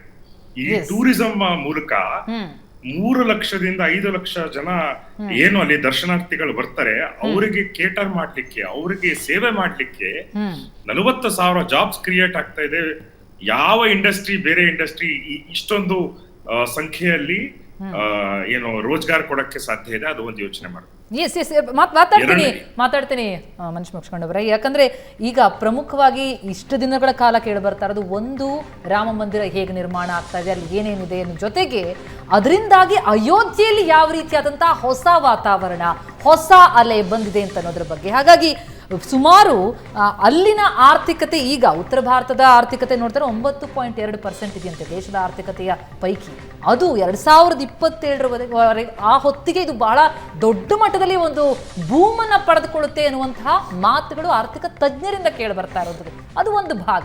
ಆದ್ರೆ ಗೊತ್ತಿದ್ದು ಇಲ್ಲಿ ವಿವಾದವನ್ನ ಸೃಷ್ಟಿಸೋದಕ್ಕಾಗಿ ಅಂತ ಹೇಳಿಕೆಗಳು ಹಾಗಿದ್ರೆ ಬರ್ತಾ ಇದೆಯಾ? ಈ ವಿಚಾರಕ್ಕೆ ಅದೇ ವಿತಂಡವಾದ. ಸೂರ್ಯ ಪೂರ್ವಕ್ಕೆ ಹುಡ್ತಾನೆ, ಇಲ್ಲ ಪಶ್ಚಿಮಕ್ಕೆ ಹುಡ್ತಾನೆ. ಈ ವಿತಂಡವಾದ ನಮ್ಮ ಸಮಾಜಶಾಸ್ತ್ರದ ಭಾಗ. ಅದು ನಿಜಕ್ಕೂ ಕೂಡ. ಆದ್ರೆ ಅದಕ್ಕೂ ಒಂದು ಕಾಲ ಬೇಕಲ್ವಾ ಅಂತ ಅನ್ನೋದು ಪ್ರಶ್ನೆ. ಇದಕ್ಕೆ ಉತ್ತರ ಹುಡ್ಕೊಂಡು ಒಂದು ಪುಟ್ಟ ಬ್ರೇಕ್ ಆದ್ಮೇಲೆ ಚರ್ಚೆ ಮುಂದುವರಿಯುತ್ತೆ. ಬೆಂಬಿಡದ ವಿವಾದ ಚರ್ಚೆಯನ್ನ ಮುಂದುವರಿಸ್ತಾ ಪ್ರೊಫೆಸರ್ ಮಹೇಶ್ ಚಂದ್ರ ಗುರು ಅವರೇ, ಈಗ ರಾಮ ಸನಾತನದ ಸಂಕೇತ ಅಂತ ಕರೆಸ್ಕೊಳ್ತಾರೆ. ಈಗ ಎಲ್ಲಿ ನೋಡಿದ್ರೂ ಕೂಡ ನಾವು ಸನಾತನದ ವಿಚಾರದ ಬಗ್ಗೆನೇ ಮಾತುಗಳು ಕೇಳ್ತಾ ಇದ್ದೀವಿ, ಸಂಭ್ರಮಿಸ್ತಾ ಇದ್ದಾರೆ. ತಾವು ಹೇಗೆ ಇದನ್ನ ನೋಡ್ತಾ ಇದ್ದೀರಿ? ನೋಡಿ, ಸನಾತನ ಧರ್ಮವನ್ನ ಈಗ ಮರು ವ್ಯಾಖ್ಯಾನ ಮಾಡ್ತಕ್ಕಂಥ ಸಂದರ್ಭ ಬಂದಿದೆ. ಯಾವ ರೀತಿ? ಸನಾತನ ಅಂದ್ರೇನು? ಆದಿ ಧರ್ಮ, ಪೂರ್ವ ಧರ್ಮ, ಹಿರೀಕರ ಧರ್ಮ, ಹಿರಿಯರ ಧರ್ಮ, ನಮ್ಮ ಪೂರ್ವಜರು ಕಟ್ಟಿ ಬೆಳೆಸಿದಂಥ ಧರ್ಮ ಅಂತ. ನನ್ನ ಪ್ರಕಾರ ಸನಾತನ ಧರ್ಮ ಅಂದರೆ ಆರ್ಯರು ಭಾರತವನ್ನು ಪ್ರವೇಶ ಮಾಡೋದಕ್ಕಿಂತ ಮೊದಲು ಇದ್ದಂಥ ಸಿಂಧೂ ಕಣಿವೆ ನಾಗರಿಕತೆ ಕಾಲ. ಅದು ಧರ್ಮರಹಿತವಾದ ನಾಗರಿಕತೆ, ಜಾತಿ ಮುಕ್ತವಾದ ನಾಗರಿಕತೆ, ಲಿಂಗಭೇದ ಮುಕ್ತವಾದಂಥ, ಭಿನ್ನ ಭೇದಗಳಿಂದ ಮುಕ್ತವಾದಂಥ ನಾಗರಿಕತೆ. ಅಂತಹ ಸನಾತನ ಧರ್ಮ ನಮಗೆ ಬೇಕು. ಆರ್ಯರು ಬರುವುದಕ್ಕಿಂತ ಮುಂಚಿತವಾಗಿದ್ದಂಥ ಸನಾತನ ಧರ್ಮ ಬೇಕು. ಎಲ್ಲರಿಗೂ ಶ್ರೇಯಸ್ಸನ್ನು ಕೊಟ್ಟಂಥ ಧರ್ಮ ಅದು. ಅಲ್ಲ, ಈಗ ಸನಾತನಿ ನಮ್ಮ ಪೂರ್ವಜ ಅಂತ ಕರೆಸಿಕೊಳ್ಳುವಂತಹ ಶ್ರೀರಾಮಚಂದ್ರನ ಮಂದಿರ ನಿರ್ಮಾಣ ಆಗ್ತಾ ಇರುವಂತಹ ಈ ಸಂದರ್ಭದಲ್ಲಿ ಅದಕ್ಕಾಗಿ ಆತನಿಗೊಂದು ಮಂದಿರ ಬೇಕು ಎನ್ನುವಂತ ಬೇಡಿಕೆ ಅನ್ನೋದು ಭಕ್ತರ ಮಾತು. ಒಬ್ಬ ಸನಾತನಿಯಾಗಿ ರಾಮನನ್ನ ನೋಡ್ತೀರಾ, ನಮ್ಮ ಪೂರ್ವಜ ಅಂತ ಒಪ್ಪಿಕೊಳ್ತೀರಾ ಅನ್ನೋದು? ನಾನೊಂದು ವಿಷಯ ಹೇಳ್ಬೋದಾ? ಈ ಆರ್ಯನ್ ಇನ್ವೇಷನ್ ಥಿಯರಿ ಬರ್ತೀನಿ ಮನೀಶ್ ಜಿ. ಪ್ರೊಫೆಸರ್ ಆದ ತಕ್ಷಣ ಬರ್ತೀನಿ ಮನೀಶ್ ಜಿ. ಮೊನ್ನೆ ದೇವನೂರು ಮಹಾದೇವ್ ಅವರು ಹೇಳಿದ್ರೆ ಒಪ್ಕೊಳಕ್ ಸಾಧ್ಯ ಹೇಳಿ ಪ್ರೊಫೆಸರ್. ಮೈಸೂರಿನ ಸಭೆಯಲ್ಲಿ ಮಾತಾಡ್ತಾ ಹೇಳಿದ್ರು, ಎಸ್, ಬಹುತೇಕ ರಾಮ ಮಂದಿರಗಳು ಜೂಜುಕೋರರ ಕೇಂದ್ರಗಳಾಗಿ ಪರಿವರ್ತನೆಗೊಂಡಿವೆ ಅಂತ ಹೇಳಿದ್ರು. ಸತ್ಯ ಕೂಡ ಅದು. ಈ ರಾಮ ಮಂದಿರ ಕೂಡ ಜೂಜುಕೋರರ, ಜಾತಿವಾದಿಗಳ, ಮತಾಂಧರ, ಕೋಮುವಾದಿಗಳ ಆಶ್ರಯ ತಾಣ ಆಗಬಾರದು. ಸನಾತನ ಧರ್ಮದಂತೆಯೇ ಎಲ್ಲ ಭಾರತೀಯರ ಶ್ರೇಯಸ್ಸಿಗೆ ಪೂರಕವಾದ ಮಂದಿರ ಆಗಬೇಕು ಅಂತಕ್ಕಂಥದ್ದು ನಮ್ಮ ಸದಾಶಯ. ಹಾಗಾಗಿ ಈಗಾಗಲೇ ಕೆಲವು ಕಡೆ ನಡೀತಾ ಇದೆ, ಚಳವಳಿ ಶುರುವಾಗಿದೆ. ಇವತ್ತಿನ ಪೀಳಿಗೆಯ ಆದಿವಾಸಿಗಳು, ಮೂಲ ನಿವಾಸಿಗಳು ನಮಗೆ ರಾಮ ಮಂದಿರ ಬೇಡ, ನಾವು ಅದನ್ನ ಬುದ್ಧ ಮಂದಿರವನ್ನಾಗಿ ಪರಿವರ್ತನೆ ಮಾಡ್ತೀವಿ ಅಂತ ಹೊರಟಿದ್ದಾರೆ. ಅದು ಮಾಡ್ತಾನೆ ಇದ್ದಾರೆ, ಅದು ಅವರ ಧಾರ್ಮಿಕ ಹಕ್ಕು. ಹಾಗಾಗಿ ನಾವು ಏನಪ್ಪ ಬಯಸ್ಬೇಕು ಅಂದ್ರೆ ತಾರತಮ್ಯ ರಹಿತವಾದ ಭಾರತ, ಶೋಷಣಾ ಮುಕ್ತ ಭಾರತ. ಅಂತ ಭಾರತಕ್ಕೆ ಒಳ್ಳೆ ನಾಯಕತ್ವ ಬೇಕು, ರಾಮ ಆದರ್ಶ ಆಗಬೇಕು ಅಂತ ನಮ್ಮ ಆಸೆ. ರಾಮನ ಬಗ್ಗೆ ಭರವಸೆ ಇದೆ, ಆದ್ರೆ ರಾಮ ಭಕ್ತರ ಬಗ್ಗೆ ನಮ್ಗೆ ಭರವಸೆ ಇಲ್ಲ. ಮಂದಿರ ಆದ್ಮೇಲೆ ಭಕ್ತಿ ಭಾವ, ಅದರೊಂದಿಗೆ ರಾಮ ಭಕ್ತರಲ್ಲೂ ಕೂಡ ರಾಮನ ಗುಣಗಳು ಬರ್ಬಹುದೇನೋ? ಪ್ರೊಫೆಸರ್, ಒಂದು ಕ್ವಿಕ್ ಬ್ರೇಕ್ ನ ಸಮಯ ಆಗ್ತಾ ಇದೆ. ಬ್ರೇಕ್ ಆದ್ಮೇಲೆ ಇದ್ರ ಬಗ್ಗೆ ಇನ್ನಷ್ಟು ಮಾಹಿತಿಯನ್ನು ಪಡಿತೀನಿ. ಅತಿಥಿಗಳೊಂದಿಗೆ ಚರ್ಚೆ ಮುಂದುವರಿಯುತ್ತೆ. ಎಸ್, ಬೆಂಬಿಡದ ವಿವಾದ ಚರ್ಚೆಯನ್ನ ಮುಂದುವರಿಸ್ತಾ, ನಿಜಕ್ಕೂ ಸಂಕೀರ್ತ ಅವರೇ, ಈ ವಿವಾದ ಬೆಂಬಿಡಲ್ಲ ನಿಜ, ಆದ್ರೆ ಇದೆಲ್ಲವನ್ನ ಹೊರಹಾಕಿ ಮುಂದೆ ಸಾಗಬೇಕಾಗಿದೆ, ವಾಸ್ತವದಲ್ಲಿ ಬದುಕಬೇಕಾಗಿದೆ. ಇದ್ರ ಪಾಠ ರಾಜಕಾರಣಿಗಳು ಮಾಡೋರು ಯಾರು ಅಂತ? ಅಲ್ಲ, ಮೊದಲನೇದಾಗಿ ನಮ್ಮ ಚಿಂತಕರು ಹೇಳ್ತಿದ್ದಕ್ಕೆ ಒಂದೇ ಒಂದು ರಿಯಾಕ್ಷನ್ ನಾನು ಕೊಟ್ಬಿಡ್ತೀನಿ. ರಾಮ ಮಂದಿರ ನಿರ್ಮಾಣಕ್ಕೆ ಮೊದಲನೇ ಇಟ್ಟಿಗೆ ಕೊಟ್ಟಿದ್ದು ಒಬ್ಬ ದಲಿತ, ಪ್ರಾಣ ಪ್ರತಿಷ್ಠಾಪನೆ ಮಾಡ್ತಿರೋದು ಇಬ್ರು ಹಿಂದುಳಿದ ವರ್ಗದ ಮುಖಂಡರಿಂದ. ಎಲ್ಲರನ್ನೂ ಸೇರಿಸ್ಕೊಂಡಿದೀವಿ, ಎಲ್ಲರನ್ನು ಸಮಾಜದ ಕಟ್ಟೆ ಕಡೆಯ ವ್ಯಕ್ತಿಯಿಂದ ಹಿಡಿದು ಎಲ್ಲರನ್ನೂ ಆಹ್ವಾನಕ್ಕೆ ಮಾಡಿದ್ದಾರೆ. ಸೊ ಇವೆಲ್ಲವೂ ಇದೇ ರಾಮರಾಜ್ಯದ ಕಲ್ಪನೆ, ಇದನ್ನೇ ನಾವು ಪ್ರಾಕ್ಟೀಸ್ ಮಾಡ್ತಿರೋಂಥದ್ದು. ಈ ವಿವಾದ ಆಗಬಾರ್ದು, ಇದು ಮಾಡಬಾರ್ದು ಅಂದ್ರೆ ಕಾಂಗ್ರೆಸ್ನವರು ಇದು ಬೇಕು ಅಂತ ನಾನು ಆಗ್ಲೇ ಹೇಳಿದಾಗೆ ಇದನ್ನ ಅವ್ರ ಮೈ ಮೇಲೆ ಅವ್ರು ಹಾಕೋತಾ ಇರುವಂತದ್ದು. ಸನಾತನ ಧರ್ಮವನ್ನ, ಇದೊಂದು ಹಿಂದೂ ಧರ್ಮವನ್ನ ಒಂದು ಅಶ್ಲೀಲ ಪದ ಅಂತ ಹೇಳಿದ್ರು. ಇದೇ ಕಾಂಗ್ರೆಸ್ ಸಚಿವರು. ಈಗ ಮುಂದುವರೆದು ಇದರಿಂದ ಏನಾಗಬೇಕಾಗಿದೆ, ಆಮೇಲೆ ಸಿದ್ದರಾಮಯ್ಯನೇ ರಾಮ ಅಂತ ಹೇಳಿದ್ರು. ಅವೆಲ್ಲ ಬೇಜವಾಬ್ದಾರಿ ಹೇಳಿಕೆಗಳು. ನಮ್ಮ ಮಂತ್ರಾಕ್ಷತೆ ನಮ್ಮ ಅನ್ನಭಾಗ್ಯದ ಅಕ್ಕಿ ಅಂತ ಹೇಳಿದ್ರು. ಈ ರೀತಿ ಬೇಜವಾಬ್ದಾರಿ ಹೇಳಿಕೆಗಳನ್ನ ಕೊಟ್ಟುನೇ ಕಾಂಗ್ರೆಸ್ ಅವರು ಸೆಲ್ಫ್ ಗೋಲ್ ಹೊಡ್ಕೊಂಡು. ಕೊನೆಯದಾಗಿ ಇದೆಲ್ಲದಕ್ಕೂ ಕೂಡ ಅಂತ್ಯ ಹೇಗೆ? ಎಲ್ಲ ಜಾತಿ ಧರ್ಮಗಳಲ್ಲಿ ಇತಿಹಾಸ ಪುರುಷರಿದ್ದಾರೆ, ಅವ್ರನ್ನೇ ನಾವು ಕೆಲವು ಸಂದರ್ಭದಲ್ಲಿ ಆದರ್ಶವಾಗಿ ತಗೊಂಡಾಗ, ಉದಾಹರಣೆಗೆ ರಾಮರಾಜ್ಯದ ಪರಿಕಲ್ಪನೆ ಅಂತಕ್ಕಂಥದ್ದು ಎಲ್ಲ ಸಮಾಜ ಧರ್ಮಗಳ ವರ್ಗಗಳಿಗೂ ಕೂಡ ಸಮಾನವಾದಂಥ ಹಕ್ಕುಗಳು ಸಿಗಬೇಕು ಅಂತಕ್ಕಂಥದ್ದು ಕೂಡ ಅದರಲ್ಲಿದೆ. ಮತ್ತೊಂದೇನು ಅಂತಂದ್ರೆ, ಈ ಕಾಂಗ್ರೆಸ್ ನಾಯಕರುಗಳು ಒಂದು ರೀತಿ ಅಭಿವೃದ್ಧಿ ಎಲ್ಲ ಅವ್ರ ಕೈಲಿ ಮಾಡಕ್ಕಾಗ್ದೇನೆ ವಿವಾದಾತ್ಮಕವಾದ ಹೇಳಿಕೆಗಳು ಹೇಳೋ ಮುಖಾಂತರ ನಾವು ಅವ್ರ ವರಿಷ್ಠರನ್ನ ಮೆಚ್ಚಿಸೋದಕ್ಕೆ ಲೀಡರ್ಗಳಾಗ್ಬೋದು ಅನ್ನೋ ಒಂದು ಉತ್ಸಾಹದಲ್ಲಿ ಕಾಂಪಿಟೇಷನ್ ಮೇಲೆ ಇಂಥ ಹೇಳಿಕೆಗಳು ಕೊಡ್ತಾ ಇದ್ದಾರೆ. ಇದೇ ಗಮನವನ್ನ ರಾಜ್ಯದ ಲಾಭಕ್ಕಿಂತ ನಷ್ಟವೇನಾ ಅಂತ ಅನ್ನುವಂತ ಅಂದಾಜನ್ನು ಮಾಡಲಾಗ್ತದೆ. ಥ್ಯಾಂಕ್ ಯು ಸೋ ಮಚ್ ತಮ್ಮೆಲ್ಲರಿಗೂ ಕೂಡ ಚರ್ಚೆಯಲ್ಲಿ ಭಾಗಿಯಾಗಿದ್ದಕ್ಕೆ. ಎಸ್, ರಾಮ ರಾಜ್ಯ ಆಗೋದೊಂದೇ ಬಾಕಿ, ಯಾಕಂದ್ರೆ ಅಯೋಧ್ಯೆಯಲ್ಲಿ ಶ್ರೀರಾಮಚಂದ್ರನ ಭವ್ಯವಾದಂತಹ ಮಂದಿರವೇ ನಿರ್ಮಾಣ ಆಗಿದೆ ಅಂತ ಎಲ್ಲ ಭಕ್ತಗಣ ಕಾತರದಿಂದ ಕಾಯ್ತಾ ಇರುವಂಥದ್ದು. ಸೋಮವಾರ ಆದರೆ ಅಲ್ಲಿ ಪ್ರಾಣ ಪ್ರತಿಷ್ಠಾಪನೆ ಆಗುತ್ತೆ, ಮಂಗಳವಾರದಿಂದ ಅಲ್ಲಿ ಜನರಿಗೂ ಕೂಡ ಅಲ್ಲಿ ಹೋಗಿ ದರ್ಶನವನ್ನು ಪಡೆಯುವಂತಹ ಅವಕಾಶ ಸಿಗುತ್ತೆ, ಅಭಿವೃದ್ಧಿಯ ಪಥದತ್ತ ಅಯೋಧ್ಯೆ ಕೂಡ ಸಾಗುತ್ತೆ ಎನ್ನುವಂಥ ನಂಬಿಕೆ ಇರುವಂಥದ್ದು. ಆ ನಂಬಿಕೆಯೊಂದಿಗೆ ಜನ ಹೆಜ್ಜೆ ಇಡ್ತಾ ಇದ್ದಾರೆ. ಹಾಗಾಗಿ ಎಲ್ಲವೂ ಅಭಿವೃದ್ಧಿಶೀಲವಾಗಲಿ ಎನ್ನುವಂತಹ ಆಶಯದೊಂದಿಗೆ ಈ ಚರ್ಚೆಯನ್ನು ಮುಗಿಸ್ತಾ ಇದ್ದೀನಿ. ನೇರ ದಿಟ್ಟ ನಿರಂತರ ಸುದ್ದಿಗಾಗಿ ನೋಡ್ತಾ ಇರಿ ಏಷ್ಯಾನೆಟ್ ಸುವರ್ಣ ನ್ಯೂಸ್.